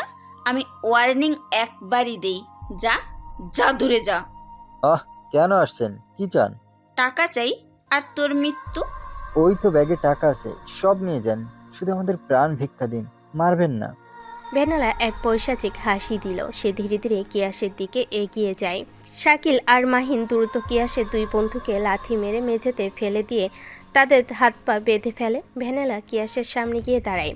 কোনো কথা না বলে কিয়াসের পেটে জোরে এক লাথি মারে। কিয়াস ছিটকে গিয়ে টেবিলের সাথে ধাক্কা খায়। তোকে মারার জন্য এই টাকাগুলোই যথেষ্ট ছিল কিয়াস। তুই নাকি মেয়েদের বিয়ের নাম করে এনে তাদেরকে পল্লীতে বিক্রি করিস। তোর মতো দালালের হাতে এত টাকা মানায় না রে। মিতু, দেখ তো ব্যাগটাতে টাকা কতটা আছে। 12 কোটি আছে। লিডার, ব্যাগের ওজন বলে দিচ্ছে পুরো 12 কোটি টাকাই এখানে আছে। একদম ফ্রেশ নোট। আমাদের কাজ হয়ে গেছে লিডার। টাকা তো আমরা নেবই, কিন্তু এই জানোয়ারটাকে এত সহজে ছাড়বো না। শাকিল, ওর হাত দুটো ফ্যানের সাথে বেঁধে ঝুলিয়ে দে। আমি দেখতে চাই ওর দালালি করার সাহস কতটুকু? শাকিল আর মাহিন মিলে কিয়াসকে ঝুলিয়ে দেয়। ভ্যানেলা তার ব্যাগ থেকে একটি ধালো ছুরি বের করে সে কিয়াসের শার্টটা একটানে ছিঁড়ে ফেলে। কিয়াস ভয়ে আর্তনাদ করছে। প্লিজ ম্যাডাম, আমাকে ছেড়ে দিন। আমি অনেক অন্যায় করেছি, আমি জানি। আমি আপনাদের আরও টাকা এনে দেব। আমাকে এভাবে মারবেন না। চুপ কর শুয়োরের বাচ্চা। তোর মতো দালালের আর্তনাদ শুনলে না আমার কানে অমৃত বর্ষণ হয়। তুই যখন মেয়েগুলোকে বিক্রি করতিস তখন কি তাদের কান্না তোর কানে পৌঁছাতো না? ভ্যানেলা ছুরির আগা দিয়ে কিয়াসের বুকে ধীরে ধীরে আঁচড় কাটতে শুরু করে। কিয়াস যন্ত্রণায় শরীর মোচড়াতে থাকে, রক্তের ফোঁটা মেঝেতে পড়তে শুরু করে। ভ্যানেলা এবার একটা জ্বলন্ত সিগারেট বের করে কিয়াসের অনুক্ত পিঠে চেপে ধরে। উফ, মরে গেলাম। আল্লাহ গো, আমাকে মেরে ফেলুন, তাও এমন যন্ত্রণা দেবেন না। মরণ তো তোর হবেই কিয়াস, তবে তার আগে তোকে একটু আপ্যায়ন করা দরকার। মিতু, ওর গায়ে মদগুলো ঢেলে দে তো। মিতু এগিয়ে যায়, সে মদের বোতলগুলো একটা একটা করে খুলতে থাকে। ভ্যানেলা কিয়াসের শরীরে করা কতগুলো সেই মদগুলো ছিটিয়ে দেয়। কিয়াস যন্ত্রণায় কেঁপে ওঠে, সে চিৎকার করতে থাকে। ওর চিৎকারে পুরো রুমটা যেন কেঁপে ওঠে। ভ্যানেলা হাসতে থাকে, কিয়াসের জ্ঞান হারানোর পথে। ভ্যানেলা তার চুলের মুঠি ধরে মাথাটা উঁচু করে ধরে বলে, কিরে, কষ্ট হয়? হ্যাঁ, বাঁচতে চাস? মাইরো না আমাকে, দয়া করো। তোর জীবন ভিক্ষা চাইলেও কোনো লাভ নেই রে। তুই আজ মৃত্যুর স্বাদ পেতে যাচ্ছিস। শাকিল, ওর বন্ধুদের কাজ শেষ করে দে। শাকিল কিয়াসের দুই বন্ধুকে পয়েন্ট ব্ল্যাক রেঞ্জ থেকে গুলি করে মেরে ফেলে। কিয়াস নিজের চোখের সামনে বন্ধুদের মৃত্যু দেখে আরও বেশি ভয়ে কুঁকড়ে যায়। ভ্যানেলা কিয়াসের পেটে এবার ছুরি ডগা ঢুকিয়ে দিল। কিয়াস শেষবারের মতো এক বিভৎস চিৎকার দিয়ে নিতর হয়ে ঝুলে থাকে, তার নিঃশ্বাস বন্ধ হয়ে যায়। ভ্যানেলা হাত থেকে রক্ত মুছে শান্তভাবে মৃত্যুর দিকে তাকায়। টাকাগুলো গাড়িতে তুল, আমি আসছি, যা এখন। ভ্যানেলা কিয়াসের শরীর থেকে গড়িয়ে পড়া রক্তের নিচের আঙ্গুল ছুঁয়ে নেয়, তারপর সে বসে মেঝেতে বড় বড় অক্ষরে লিখতে শুরু করে। হ্যালো ডেভিল, তোমার সাথে খুব দ্রুত দেখা হচ্ছে। আমাকে ভালোবাসার প্রতিদান দেওয়ার সময় এসেছে তোমার। ইতি, ভ্যানেলা। লেখাটা শেষ করে ভ্যানেলা শব্দ করে হাসতে থাকে, তারপর জোরে জোরে কয়েকটা শ্বাস নেয়। মাহিন এসে বলে, লিডার, সব রেডি, টাকা গাড়িতে তোলা হয়েছে, এখন আমাদের এখান থেকে বের হওয়া দরকার। চল, ডেভিল আসার আগেই আমাদের আস্তানায় পৌঁছাতে হবে। আজ রাতটা আমাদের জন্য খুব আনন্দের। 12 কোটি টাকা আর ডেভিলের জন্য এক ভয়ঙ্কর বার্তা, একসাথে দুটো কাজ সফল হলো। ভ্যানেলা তার মাস্কটা একবার ঠিক করে নিল, দ্রুত পায়ে বাইরে বেরিয়ে আসে।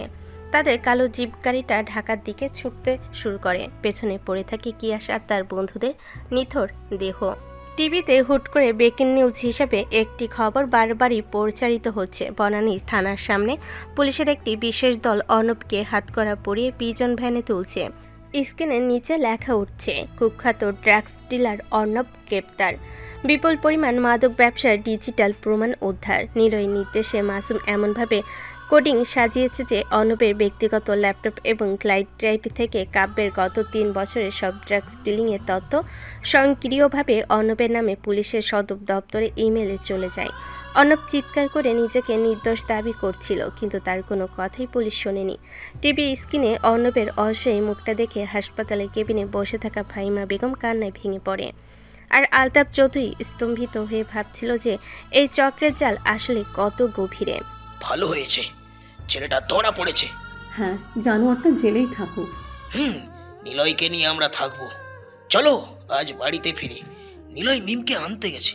ডাক্তার আরবকে রিলিজ দিয়েছে, আরবরা চলে যায়।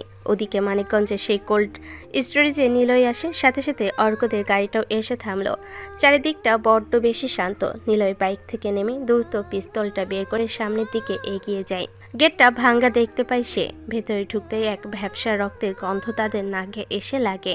ভেতরে পা রাখতেই টর্চের আলোয় যা দেখলো তাতে ওরা সবাই আটকে উঠল। সিলিংয়ের লোহার সাথে কিয়াসের নিত দেহটা ঝুলে আছে, ওর সারা শরীর থেকে রক্ত চুইয়ে নিচে পড়ছে। কোনো জানোয়ার যেন খুবলে খেয়েছে ওর বুক আর পিঠ। পাশে কিয়াসের 2 সঙ্গীর মৃতদেহ মেঝের ওপর পড়ে আছে। কিয়াসের গলার কাছে চামড়ে ছিলে মদ ঢালা হয়েছে। দৃশ্যটা এতটাই বিভৎস যে অর্ক চোখ সরিয়ে নিল। নিলয় ধীর পায়ে লাশের নিচে গিয়ে দাঁড়ালো। তার চোখে কোনো ভয় নেই, কেবল এক তীক্ষ্ণ দৃষ্টি দিয়ে দেখতে থাকে চারপাশ। সে দেখতে পায় লাশের ঠিক নিচে কিয়াসের রক্ত দিয়ে বড় বড় অক্ষরে একটি বার্তা লেখা। টর্চের আলো ফেলতেই অক্ষরগুলো ফুটে উঠল। হ্যালো ডেভিল, তোমার সাথে খুব দ্রুত দেখা হচ্ছে। আমাকে ভালোবাসার প্রতিদান দেবার সময় এসেছে তোমার। ইতি ভ্যানেলা। বার্তাটা পড়ার পর নিলয় কিছুক্ষণ চুপ করে দাঁড়িয়ে থাকে। তারপর হঠাৎ করে সে জোরে হেসে উঠল। নিস্তব্ধ কোল্ড স্টোরেজে সেই হাসির প্রতিধ্বনি এক রহস্যময় আবহে সৃষ্টি করে। কি হলো ভাই, হাসছো কেন? এই বিভৎস লাশের মিছিল দেখেও তোমার হাসি আসছে? ভাই, আমার মাথা কাজ করছে না। কিয়াসদেরকে এইভাবে পশুর মতো মেরেছে। ভ্যানেলা, সে কি সত্যি এখানে এসেছিল? কিন্তু সে কেন মারবে কিয়াসকে? কিয়াসের সাথে তো ভ্যানেলার কোনো শত্রুতা থাকার কথা নয়। আর এই বার্তার মানেই বা কি? নিলয় কোনো কথা বলছে না। সে ধীর পায়ে কিয়াসের লাশের চারপাশটা একবার ঘুরে দেখল। তার ঠোঁটের কোণে সেই রহস্যময়ী হাসিটা এখনও লেগে আছে। সে একটা ভাঙা কাঠের বক্সের উপর বসলো এবং পকেট থেকে একটা সিগারেট বের করে সেটাতে আগুন জ্বালিয়ে টানতে শুরু করে। কি হলো ভাই, কোনো কথা বলছো না কেন? আমরা কি এখানে দাঁড়িয়ে কেবল তামাশা দেখবো? কিয়াস মরে যাওয়ায় আমাদের তো অনেক কিছু লস হতো। লস হয়নি অর্ক।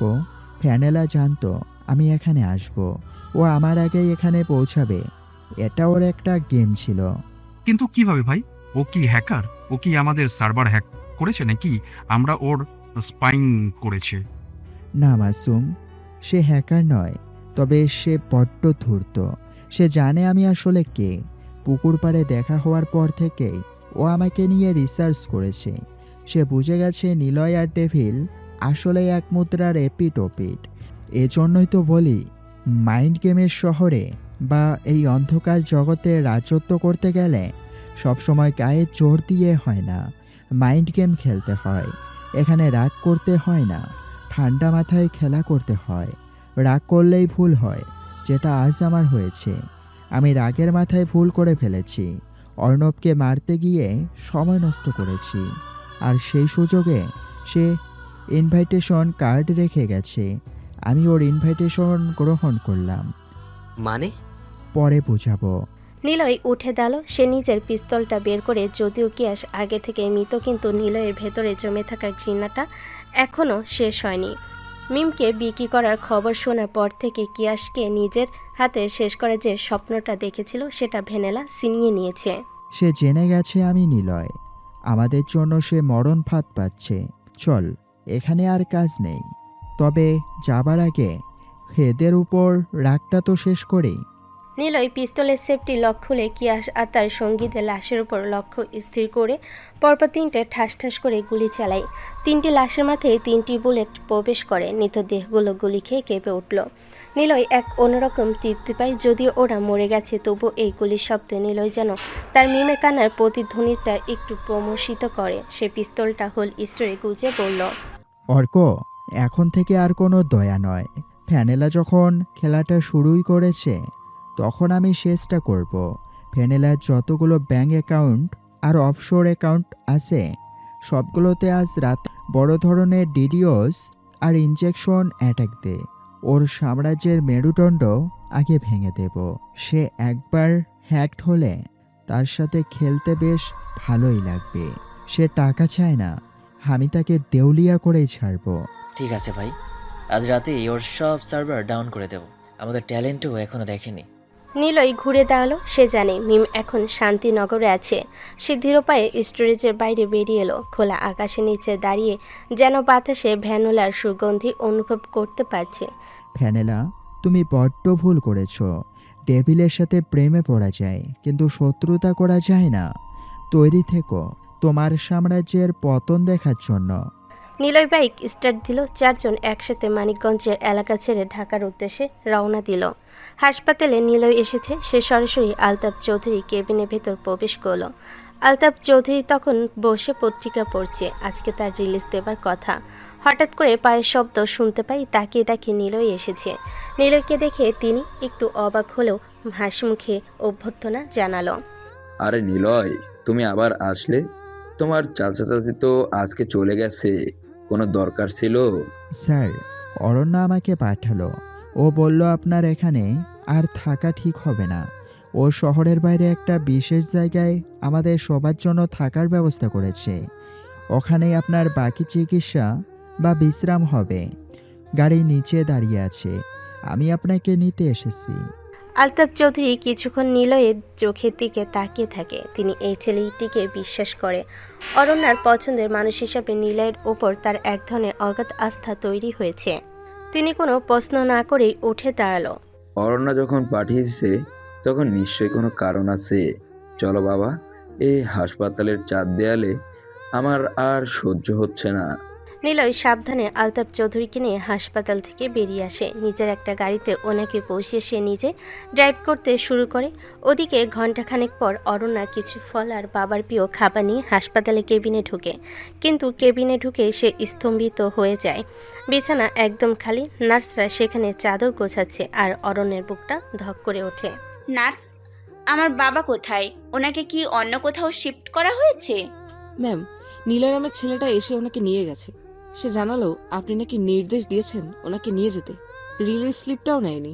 অরণ্যা দ্রুত নিজের ফোন বের করে নিলয়কে কল দেয়, কিন্তু ওপাশ থেকে যান্ত্রিক কণ্ঠস্বর ভেসে আসে, আপনার ডায়াল করা নাম্বারটি বর্তমানে বন্ধ আছে। অরণ্যা এবার তার বাবার নম্বরে কল দেয়, সেটিও বন্ধ। অ্যাসিস্ট্যান্ট ফারদিনকেও কল দেয়। ফারদিন বলে, স্যার, নিলয় স্যারের সাথে গেছে। আমাদের আসতে বারণ তো আপনি করেছেন। অরণ্যার মাথায় যেন আকাশ ভেঙে পড়ে। সে অস্থির হয়ে পায়চারি করতে থাকে। সে ভাবে, নিলয় বাবাকে নিয়ে কোথায় গেল? আর ওর ফোন কেন বন্ধ? ও তো আমাকে কিচ্ছু না বলে এমন কাজ করার কথা নয়। তবে কি কোনো বিপদ হলো? অরণ্যা হাসপাতালে সিসিটিভি ফুটেজ চেক করার জন্য যায়, কিন্তু সেখানে কোনো ফুটেজই পায় না। ওদিকে শহরের থেকে দূরে একদম সবুজ গাছপালায় ঘেরা এক বাগান বাড়ির সামনে গাড়িটা এসে থামে। আলতাফ চৌধুরী গাড়ি থেকে নেমে অবাক চারিদিকে তাকায়। জায়গাটা ছবির মতো সুন্দর। বাড়ির টান সামনে বিশাল এক বাগান, আর তার মাঝখানে কাঠের তৈরি বসার জায়গা। আলতাফ চৌধুরী লক্ষ্য করে বাগানের সেই জায়গায় অর্ক, সিয়াম আর মাসুম বসে ল্যাপটপে কাজ করছে। তবে কিছুটা দূরে বসার জায়গাতে বসে আছে আরাফ মিয়া আর ফাহিমা বেগম, বসে চা খাচ্ছে। স্যার, আপনি এসে গেছেন, আসুন বসুন। জায়গাটা আপনার পছন্দ হয়েছে তো? আলতাফ চৌধুরী ধীর পায়ে এগিয়ে যায়। আরাফ মিয়া আর ফাহিমা বেগম উঠে দাঁড়ানোর চেষ্টা করতে আলতাফ চৌধুরী তাদের ইশারায় থামিয়ে দেয়। নিলয়, এটা কার জায়গা আর ওনারা এখানে কেন? নিলয় একটা স্নিগ্ধ হাসি দিয়ে আলতাফ চৌধুরীকে বলে, স্যার, এটা আমাদের সবার জায়গা। এই মুহূর্তে শহরের পরিস্থিতি ভালো না। আপনার নিরাপত্তা আর বিশ্রামের জন্য এর চেয়ে ভালো জায়গা আর হতে পারে না। আর ওনারা আমার পরিবার। আমি চাইছিলাম আপনি সুস্থ হওয়ার সময়টা আপনার কাজের মানুষদের সাথে কাটান। নিলয় বাবা, তুই সত্যিই আজ আমাদের বড় বাঁচা বাঁচালি।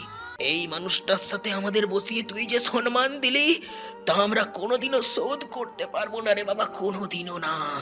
আসুন ভাইজান, বসুন। নিলয় আমাদের সব বলে দিয়েছে। আমরাই আপনার খেয়াল রাখবো। অরণ্যা মা আসলেও খুব খুশি হবে। সবে একসাথে বসে আড্ডা দিতে শুরু করে। আলতাফ চৌধুরী লক্ষ্য করে এই ছেলেগুলোর মাঝে অদ্ভুত এক ভ্রাতৃত্ববোধ আছে। অর্ক আর মাসুম মাঝে মাঝে মজার কথা বলে হাসিয়ে তুলছে সবাইকে। নিলয় নিজে দাঁড়িয়ে সবাইকে শরবত পরিবেশন করছে। এই শান্ত আর মায়াবী পরিবেশে আলতাফ চৌধুরী যেন তার সব অসুস্থতা আর রাজনৈতিক জটিলতা ভুলে যেতে থাকে। নিলয় আড়ালে গিয়ে নিজের ফোনের দিকে একবার তাকায়। সে জানে অরণ্যা তাকে খুঁজছে। সে মুচকি হাসে। নিলয় আলতাফদের কাছে যায়, তারপর বলে, আপনারা আড্ডা দেন, আমি অরণ্যাকে নিয়ে আসি। আর ওরা বাজার করতে যাবে। আজকে রাতে পার্টি হবে। বেশ ভালো জায়গাতে ভালো কিছু আয়োজন করেছো বাবা। নিলয় আর কিছু বলে না। তারপর নিলয়, অর্ক, সিয়াম আর মাসুম সেখান থেকে বেরিয়ে আসে। রাস্তায় এসে গাড়ি নিয়ে সোজা চলে যায় ওদের মেন সার্ভার রুমে। নিলয় জানে ভ্যানেলা তাকে খোঁচা দিয়ে বড় ভুল করেছে। ডেভিলের রাজত্বে আঘাত করলে তার প্রতিদান হয় ভয়াবহ। ওদিকে ভ্যানেলা তার পিসির সামনে বসে মবক অ্যাকাউন্ট চেক করছিল। ঠিক তখনই তার পিসিতে একটা মেসেজিং টোন বেজে ওঠে। ভ্যানেলার পিসির মনিটরে হঠাৎ একটা পপ আপ মেসেজ ভেসে ওঠে। সে সাধারণত অচেনা কোনো লিঙ্ক ওপেন করে না, কিন্তু এই মেসেজ সাবজেক্ট লাইনে লেখা ছিল তার সবচেয়ে প্রিয় জিনিসটার কথা। সেটা দেখা মাত্রই ভ্যানেলা চমকে ওঠে। কৌতূহল আর আশঙ্কায় সে মেসেজটা ওপেন করতে বাধ্য হয়, আর ওপেন করার সাথে সাথে স্ক্রিনটা সাদা হয়ে গেল। তখনই নিলয় বলে, শোন, ভ্যানেলা টোপ গিলেছে। ও আমাদের মেলিশিয়াস ব্যালট এক্সিকিউট করে ফেলেছে। এবার তো মাইন্ড গেম শুরু। এখন কি করবো ভাই? অর্ক, সিয়াম, মাসুম তৈরি হ। ফ্যানেলা নিজেকে অনেক বড় খেলোয়াড় ভাবে। আজ ওকে ওর নিজের ডিজিটাল কবরে পুঁতে ফেলবো। তিনজনে একসাথে ফুল স্পিডে অ্যাটাক শুরু কর। নিলয় নির্দোষে তিনজন দ্রুত পিসির সামনে বসে পড়ে। নিলয় নিচে একটা বড় কন্ট্রোল মনিটরের ভ্যানিলা সিস্টেমের ভার্চুয়াল ম্যাপটা পর্যবেক্ষণ করতে থাকে। তারপর বলে, মাসুম, ওর এসকিউএল ইনজেকশন চালা ওর মেইন ডেটাবেস সার্ভারে। ওর যতগুলো সেভ করা এনক্রিপ্টেড পাসওয়ার্ড আর ক্রেডিট কার্ড ইনফরমেশন আছে সব ডাম্প করা শুরু কর। অর্ক, তুই ওর ফায়ারওয়াল বাইপাস করে ওর আইপি, ক্যামেরা আর মাইক্রোফোনের অ্যাক্সেস নে। আমি দেখতে চাই ওর চোখে এখন কতটা ভয় জমেছে। ভাই, ওর অ্যান্টিভাইরাস ব্লক করার চেষ্টা করছে। আমি জিরো ডে এক্সপ্লয়েন্ট ব্যবহার করে ওর কর্নেল লেভেলে ঢুকে গেছে। ভ্যানিলা দেখতে পাই স্ক্রিনটা হঠাৎ সাদা হয়ে গেল। সে পাগলের মতো হ্যাকারদের কমান্ড প্রম্পটে টাইপ করতে বলে। ওরা তাই করে ওদের সিস্টেম রিসেট করার জন্য, কিন্তু কোনো কমান্ডই কাজ করছে না। লিডার হচ্ছে না। সিট, কে এটা? Brute force attack? না, এটা তো অন্য কিছু। আমার রুট এক্স ডিনাইট দেখাচ্ছে কেন? ভ্যানিলা অনেক চেষ্টা করলো তার সিকিউরিটি লেয়ারগুলো বাঁচাতে, কিন্তু সে জানতো না ওপাশে তিনজন সাইবার দানব তাকে ঘিরে ধরেছে। নিলয় পাশে দাঁড়িয়ে নির্দেশ দিয়ে যাচ্ছে। সিয়াম, ও প্রক্সি দিয়ে লোকেশন লুকানোর চেষ্টা করছে। ওর ভিপিএন চ্যানেলটা এখনই জ্যাম করে দে। ওর লোকাল সার্ভারে ডিডিওস অ্যাটাক শুরু কর, যাতে ও নেটওয়ার্ক থেকে ডিসকানেক্টেড হয়ে যায় আর কোনো ব্যাকআপ নিতে না পারে। ভাই, ওর এসএসএস প্রোটোকল ব্রেক করছি। এখন ওর পিসির হার্ড ড্রাইভ আমার হাতের মুঠোয়। আমি ওর সব পার্সোনাল ফাইল আরএসএ এনক্রিপশন করে দিচ্ছি। ও নিজেও আর এগুলো কোনোদিন খুলতে পারবে না। ভ্যানিলার স্ক্রিনে এখন একের পর এক কমান্ড উইন্ডো নিজে নিজেই খুলে যাচ্ছে। সে দেখলো তার অ্যাকাউন্ট থেকে ব্যালেন্স জিরো হওয়ার ধামাধাম নোটিফিকেশন আসছে। তার কয়েক বছরের জমানো সব ব্ল্যাক মানির হিসাব মুহূর্তের মধ্যে ভ্যানিশ হয়ে যাচ্ছে।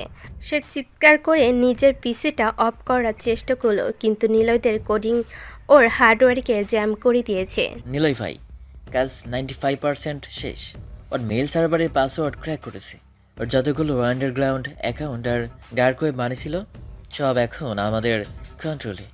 ভ্যানিলা এখন ল্যাংটো হয়ে গেছে ডিজিটাল জোনিয়ায়। আর মোট 30 কোটি টাকা আমি আমাদের সেফ অ্যাকাউন্টে রিফান্ড করে নিয়েছি। নিলয় শান্তভাবে একটা চেয়ারে বসে পড়ল। সে দেখলো ভ্যানিলার ওয়েবক্যাম ওপেন হয়ে গেছে। স্ক্রিনে ভ্যানিলা সেই মুখোশ পরা চেহারাটা দেখা যাচ্ছে, কিন্তু তার হাত কাঁপছে, তার দম্ভ আজ ধুলোয় মিশে গেছে। মাসুম, ওর স্ক্রিনে আমার ডেভিলের লোগোটা পাঠিয়ে দে আর একটা মেসেজ লিখে দে, স্বাগত জানাই আমার অন্ধকার জগতে মিস ভ্যানিলা। এখানে সূর্য ওঠে না, কেবল কোডিংয়ের আলোয় ধ্বংস দেখা যায়। আমার ইনভাইটেশন গ্রহণ করেছি, তোমার ইনভাইটেশন গ্রহণ করেছি, বাকিটা সামলে নিও। তবে দেখা করতে চাইলে শহরের বাইরে একটি সুরার বাগান বাড়ি আছে, চলে এসো। কাজ শেষ হওয়ার পর নিলয় কিবোর্ড থেকে হাত সরিয়ে নিল। তার মুখে সেই পৈশাচিক জয়ের হাসি। অর্ক, সিয়াম আর মাসুমও হাসছে। একটানা 3 ঘন্টা ধরে হাই লেভেল হ্যাকিং চালিয়ে তারা এখন ক্লান্ত ও তৃপ্ত। ভ্যানিলা এখন সেফ এক সাধারণ মেয়ে, যার কোনো ক্ষমতা নেই। তোরা এখন রিল্যাক্স কর, অনেক থকল গেছে তোদের উপর। ভ্যানিলার কোমর ভেঙে গেছে, ও আপাতত আমাদের পিছু নিতে পারবে না। ওর সব টাকা আর তথ্য এখন আমাদের পকেটে। আমি এখন যাচ্ছি মিমকে নিয়ে আসতে। শান্তিনগরে ওই নরকে আমার বোনটা একা পড়ে আছে। ভাই, আমরাও কি সাথে আসবো? জায়গাটা কিন্তু বেশ্যাপল্লী, খুব একটা নিরাপদ না। না, ওখানে লোকবল বেশি হলে ঝামেলা হবে, আর এই কাজটা আমার একার। ডেভিল যখন একা ঘরে, তখন আসল শয়তানরাও পথ ছেড়ে দেয়। তোরা এখানে খেয়াল রাখিস ভ্যানিলা। নিলয় তার কালো লেদার জ্যাকেটটা টেনে পরে নিল। পকেটে লোড করা পিস্তলটা একবার চেক করে নিয়ে সে বাইরে বেরিয়ে আসে। তার বাইকটা স্টার্ট নেওয়ার সাথে সাথে সে শান্তিনগরের দিকে ছুটতে শুরু করে। নিলয় এসেছে শান্তিনগর বেশ্যাপল্লীতে। নিলয় যখন তার বাইকটা স্ট্যান্ড করিয়ে রেবেকা রাস্তানার সামনে দাঁড়ালো, তখন তার ভেতরটা যেন কেঁদে ওঠে। সে জানে এই পল্লীর ভেতরেই তার বোন মিম বন্দী হয়ে আছে। নিলয় সোজা চলে আসে রেবেকার অফিস রুমে। রেবেকা তার চেয়ারে বসে পান চিবোচ্ছিল। নিলয়কে দেখা মাত্রই তার কুৎসিত মুখে এক চিলতে হাসি ফুটে ওঠে।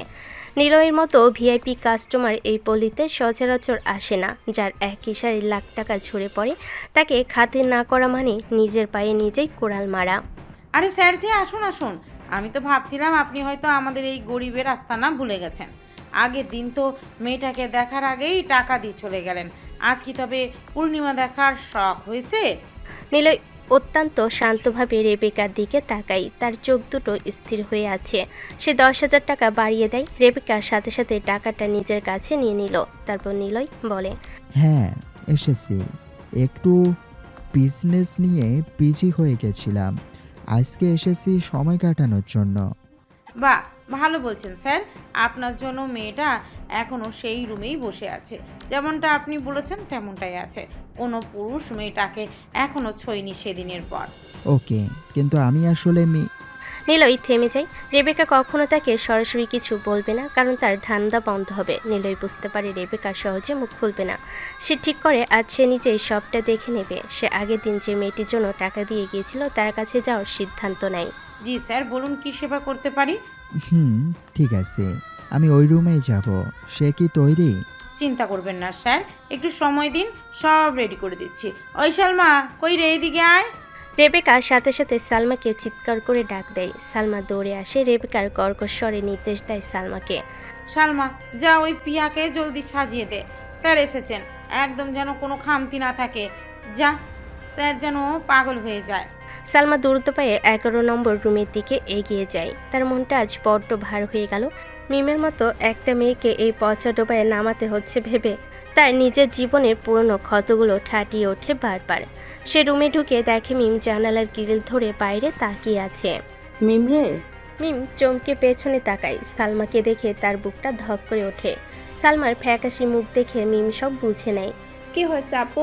বোনটা, তোর সুখের দিন শেষ। ওই যে সুন্দর ছেলেটা তোর জন্য টাকা দিয়ে গেছিল, সে আজ এসেছে। এখন তোকে তৈরি হতে হবে। রেবেকা আপার করা হুকুম। মিম একটা দীর্ঘশ্বাস ছাড়ে। সে জানতো এই শান্তি চিরস্থায়ী নয়। এই পল্লীতে দয়া মায়া কেবল টাকার বিনিময়ে মেলে। আজ হয়তো সেই দেনা চুকানোর দিন। মিম নিজেকে মানসিকভাবে প্রস্তুত করার চেষ্টা করে, যদিও তার ভেতরটা কান্নাই ফেটে যাচ্ছে। আমি জানতাম আপু, এই নরকে কি কেউ কাউকে কোনোদিন মাফ করে? আমি তো ভেবেছিলাম ওই ছেলেটা হয়তো কোনো ফেরেস্তা হবে, কিন্তু সেও তো শেষমেশ একজন খদ্দেরই। আমার জীবন শুরু হয়ে গেছে, আরাম করে খেলাম। মিম কেঁদে ফেলে সালমার বুকে মাথা রেখে। সালমা তাকে সান্ত্বনা দেওয়ার ভাষা খুঁজে পায় না। সে শুধু মিমের মাথায় হাত বুলিয়ে দেয়। তার মিমকে সাজাতে শুরু করে। মিমকে যখন আলতারাঙ্গা শাড়ি আর গায়ে সাজানো শেষ করে, তখন মিমকে এক অপার্থিব সুন্দরী মনে হচ্ছে, কিন্তু সেই সুন্দরের আড়ালেই লুকানো আছে এক বুক হাহাকার।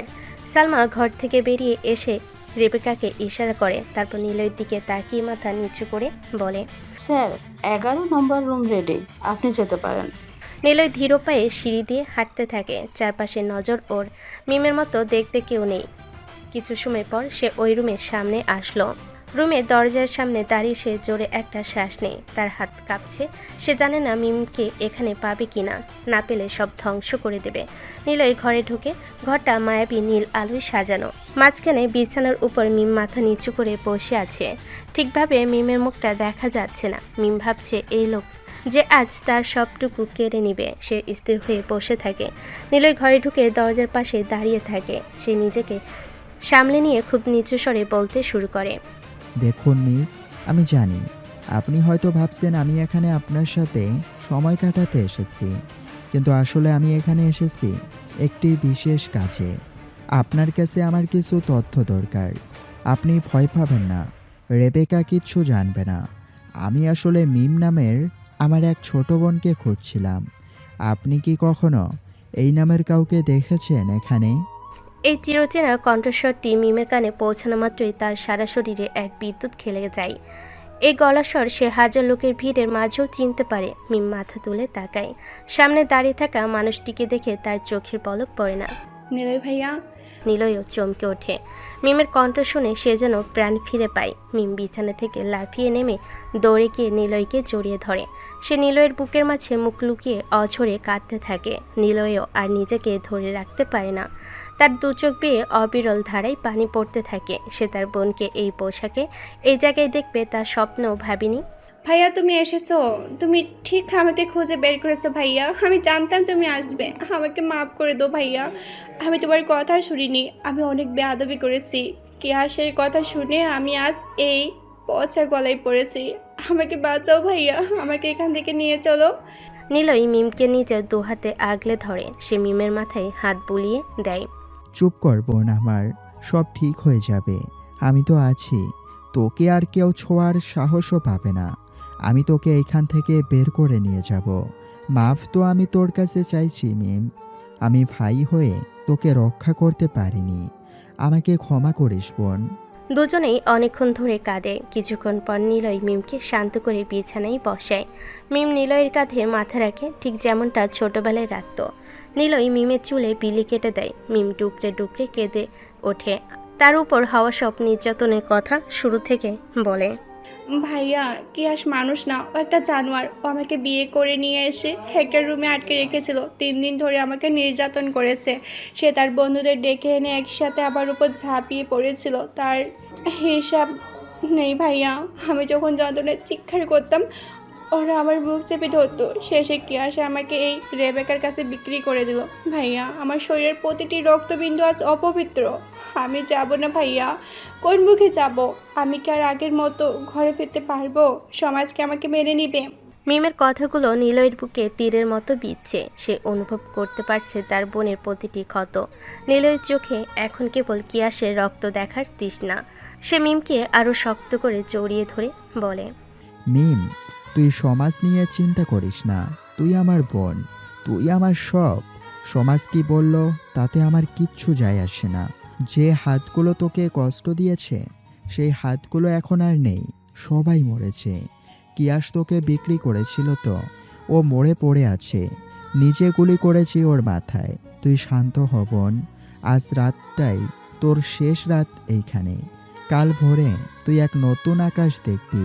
মিম কাঁদতে কাঁদতে নিলয়ের বুকে ঘুমিয়ে পড়ার মতো স্থির হয়ে যায়। তার মনে হচ্ছে সে আজ অনেক দিন পর এক নিরাপদ আশ্রয়ে পৌঁছেছে।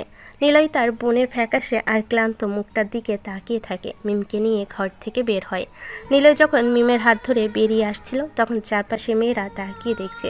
মিম পরনে সেই শাড়ি আর গহনাগুলো এখন তার কাছে লোহার শিকলের মতো ভারী মনে হচ্ছে। করিডোর পেরিয়ে নিলয় যখন মিমকে নিয়ে রেবেকার অফিস রুমের সামনে পৌঁছালো, তখন রেবেকা সোফা থেকে লাফ দিয়ে উঠল। রেবেকার পাশে সালমা চুপচাপ বসে আছে। রেবেকার গা টিপে দিচ্ছে সে। রেবেকা বড় বড় চোখ করে নিলয়ের দিকে তাকায়। তার এই নগরীতে কোনো মেয়ের এভাবে বাইরে বের হওয়া নিষিদ্ধ। এটা তার আইন, যা ভাঙার সাহস এই পলিতে কারণ নেই। আরে আরে স্যার, এ কি করছেন? আপনি তো নিয়ম কানুন সব ভেঙে তছনছ করে দিচ্ছেন। আমার এই পাড়ায় কোনো মেয়েকে এভাবে হাত ধরে বের করার অনুমতি তো কারো নেই। রেবেকার কণ্ঠস্বর শুনে মিম ভয়ে কুঁকড়ে গিয়ে নিলয়ের পিঠের পেছনে নিজেকে লুকিয়ে ফেলার চেষ্টা করে। তার মনে হচ্ছে রেবেকা এখনই তার চুলে মুঠি ধরে টেনে হিসে আবার সেই অন্ধকার কুঠুরিতে পাঠিয়ে দিবে। নিলয় কোনো কথা না বলে ধীর পায়ে রেবেকার টেবিলের সামনে গিয়ে দাঁড়ালো। তারপর বলে, রেবেকা, আমি আজ কোনো নিয়ম মানতে আসিনি। আমি ওকে এখান থেকে নিয়ে যেতে চাই। নিলয় কথা শুনে রেবেকা খিলখিল করে হেসে উঠল, যা শুনতে অনেকটা ডাইনি হাসির মতো লাগছে। সে মিমের দিকে এক দৃষ্টিতে তাকায়, তারপর বলে, কি বললেন স্যার? নিয়ে যেতে চান?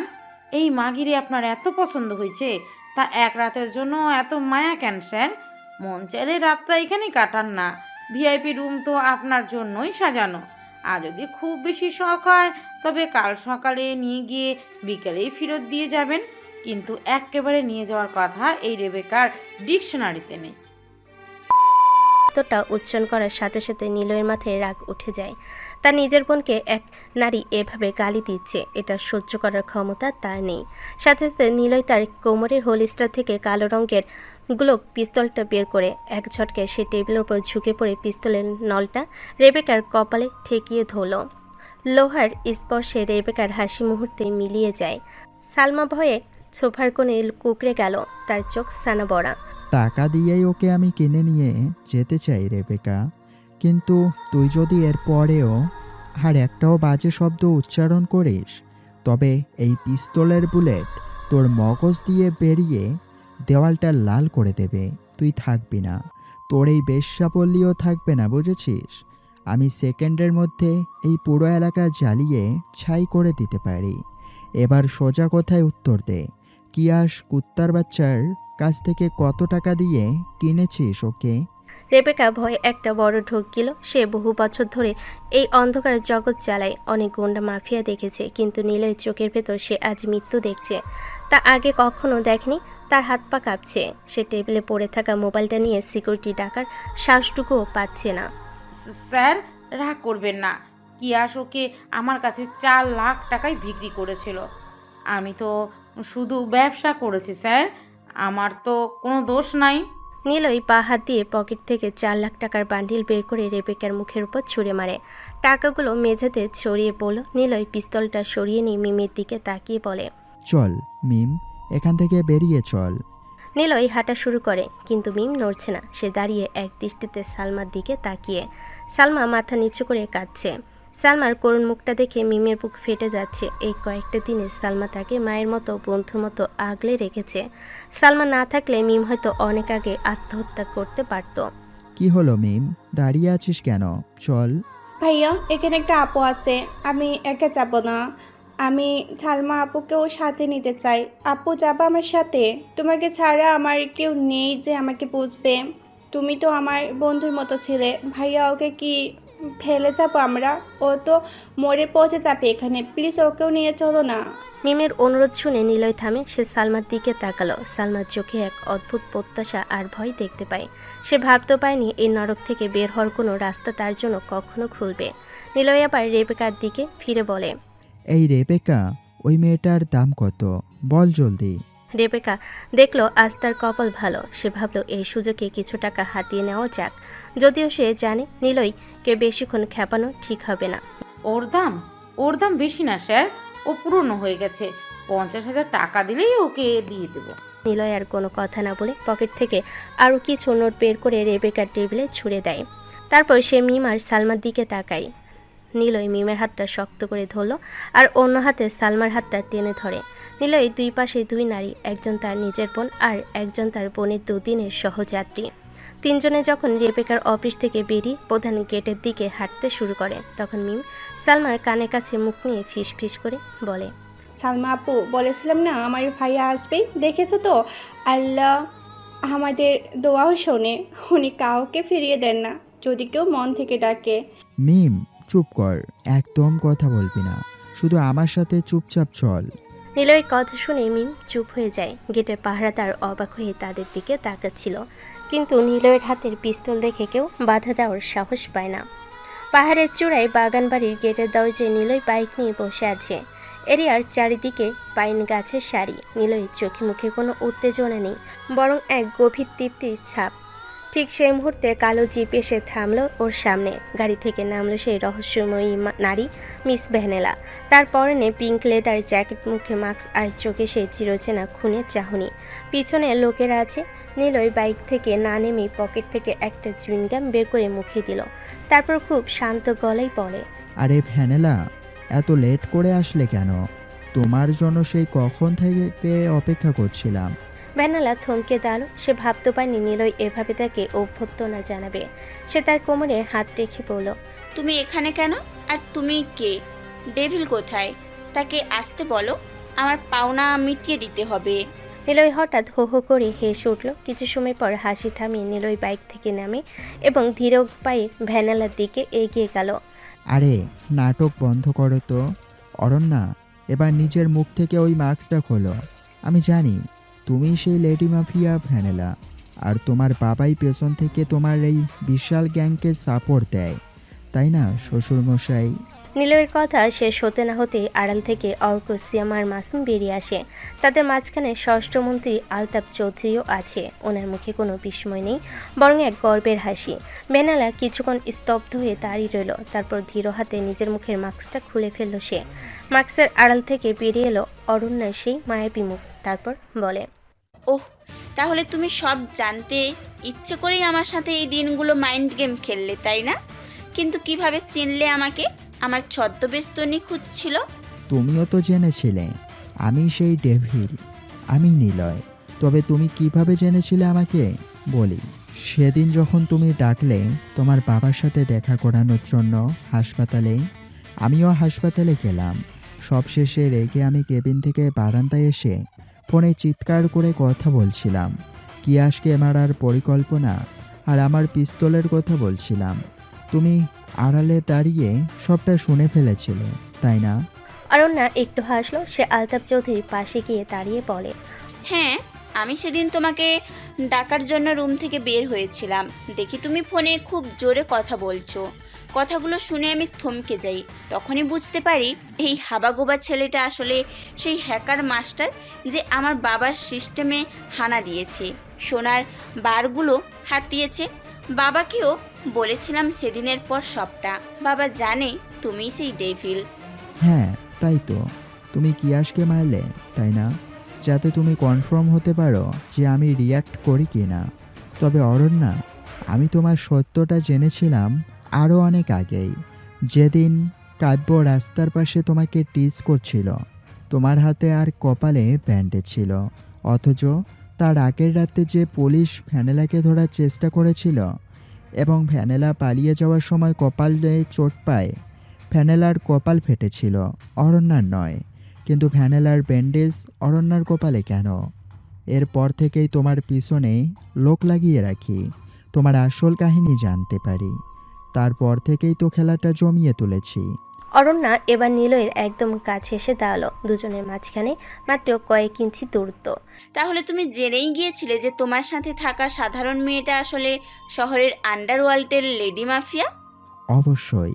আর এখন তুমিও জানলে যে তোমার চোখে ধুলো দেওয়া এই এতিম বিগড়ে যাওয়া ছেলেটাই হলো এদেশের hacker mafia king master devil. অনেক হয়েছে তর্ক, এবার তোরা থাম। অনেক তো হলো চোর পুলিশ খেলা। মাফিয়া কুইন আমার মেয়ে আর হ্যাকার কিং নিলয় আমার জামাই হলে কিন্তু মন্দ হয় না। আমরা কিন্তু নিলয়কে প্রথম থেকেই খুব পছন্দ হয়েছে। যদি তোরা দুজন এক হয়ে যাস তবে পুরো দেশ রাজত্ব করব আমরা। নিলয় আর অরণ্যা একে অপরের দিকে তাকিয়ে হেসে ওঠে। ওদের ভিতরে আর কোনো শত্রুতা নেই। ঠিক সেই মুহূর্তে নিলয় হাত উঁচু করে ইশারা করলো, 1 মিনিট স্যার, আমাদের এই মুহূর্তে আরও একজন বিশেষ অতিথি বাকি আছে। মাসুম, নিয়ে আয় ওদের। মাসুম আড়াল থেকে মিম আর সালমাকে নিয়ে তাদের সামনে আসে। মিমকে দেখা মাত্রই ফাহিমা বেগম আর আরাপ মিয়া চিৎকার করে ওঠে। তারা দৌড়ে গিয়ে মিমকে জড়িয়ে ধরে। মিমও দৌড়ে এসে জড়িয়ে ধরে। বাবা মা আর মেয়ে একসাথে কাঁদতে থাকে। ফাহিমা মিমকে চুমু খাচ্ছে আর আরাপ মিয়া মিমের মাথায় হাত রেখে অঝরে কাঁদছে। মিম তার চোখের পানি মুছে সালমার হাত ধরে টেনে সামনে আনে। মিম বলে, মা বাবা, এই সালমা আপু আমাকে ওই নরকে আঁকড়ে রেখেছিল। ও আমার নিজের বোনের চেয়েও বেশি কিছু। ফাহিমা বেগম সালমাকে জড়িয়ে ধরে। সালমা আজ সব পেয়েছে। এক মাতাল বাবা তাকে টাকার জন্য বিক্রি করে দিয়েছিল বেশ্যাপল্লীতে। আজ সে এক নতুন পরিবার পেল। সালমার চোখ দিয়ে আনন্দের পানি গড়িয়ে পড়ছে। সবে যখন এই খুশির জোয়ারে ভাসছে, তখন অরণ্যা নিলয়ের কাছে গিয়ে ওর শার্টের কলার টেনে ধরে বলে, আচ্ছা মিস্টার হ্যাকার কিং, তুমি যে আমার সব হ্যাক করে সব টাকা সরিয়ে নিলে, ওগুলো ফেরত দেবে কবে শুনি? আরে বাপরে, টাকা তো ওগুলো আমার হকের ছিল। তুমি মাফিয়াগিরি করে কামিয়েছ আর আমি বুদ্ধি দিয়ে ছিনিয়েছি। এখন তো সব একই পকেটে যাবে, তাই না লেডি মাফিয়া? বেশি কথা বলবে না নিলয়। তোমাকে বিয়ে করে আমি তোমার ল্যাপটপটা আগে আছাড় দিয়ে ভাঙবো। অনেক জ্বালিয়েছো আমাকে তুমি। আহা, হিংসে করো না অরণ্যা। আমার ল্যাপটপ ভাঙলে তো তোমার বাবার মন্ত্রণালয়ের সিকিউরিটি কে দেখবে? অরণ্যা এবার নিলয়কে জড়িয়ে ধরে। নিলয়ও তার হাত দিয়ে অরণ্যাকে নিজের বুকের সাথে মিশিয়ে নিল। বিকালে নরম রোদে এই দুই পৃথিবী মেরুর মানুষের মিলন এক অন্যরকম পূর্ণতা পাচ্ছে। আমি তোমাকে সত্যি অনেক ঘৃণা করতে চেয়েছিলাম নিলয়, কিন্তু তোমার এই ডেভিল রূপটাই আমাকে তোমার প্রেমে ফেলে দিয়েছে। আর আমি তোমার ওই ভ্যানেলা রূপটা দেখেই ঠিক করেছিলাম, এই মেয়েটা ছাড়া আমার জীবনটা বড্ড পানছে। হাসি কান্না, প্রতিহিংসা আর সংগ্রামের পর আজ সবাই এক ছাদের নিচে পাহাড়ের চূড়ায় থাকা বাগান বাড়িটি আজ এক সুখী পরিবারের আশ্রয়ে পরিণত হয়েছে। নিলয় আর অরণ্যার পুকুর পাড়ে বসা, মিম আর সালমা দুজনে ফুল বাগানে দাঁড়িয়ে মাসুম আর শিরামের সাথে। অর্ক গিয়েছে তার মামাতো বোন রেহাকে আনতে, আর দূরে বসে চা খাচ্ছে আর হু হু করে হাসছে তিনজন, আলতাফ, ফাইমা আর আরাব। তিনজনই নিলয়কে নিয়ে গল্প করছে। ঠিক তখনই নিলয়ের ফোনে একটা মেসেজ আসে, সেটা ইংরেজিতে লেখা, welcome mister hacker master, I am red bear from Russia. Niloy মেসেজটা পড়ে কিছুটা চমকে উঠল। অরণ্যার হুট করে চমুতে এসে ফোনটা দূরে রাখে। অরণ্যার ঠোঁট জোড়া নিলয় নিজের ঠোঁটের সাথে নিয়ে মিশে যায় গভীর রোমাঞ্চে। তো হ্যালো বন্ধুরা, আজকে আমাদের এই গল্পটা এই পর্যন্তই। গল্পটা শুরু থেকে শেষ পর্যন্ত যারা পাশে ছিলেন তাদেরকে অসংখ্য ধন্যবাদ। আর এই গল্পটায় আসলে যেমনটা ভালোবাসা পাওয়ার উচিত ছিল তেমনটা পাইনি। তবে যাই হোক, সবশেষে আলহামদুলিল্লাহ, যারা যারা পাশে ছিলেন সবাইকে অসংখ্য ধন্যবাদ। আল্লাহ হাফেজ।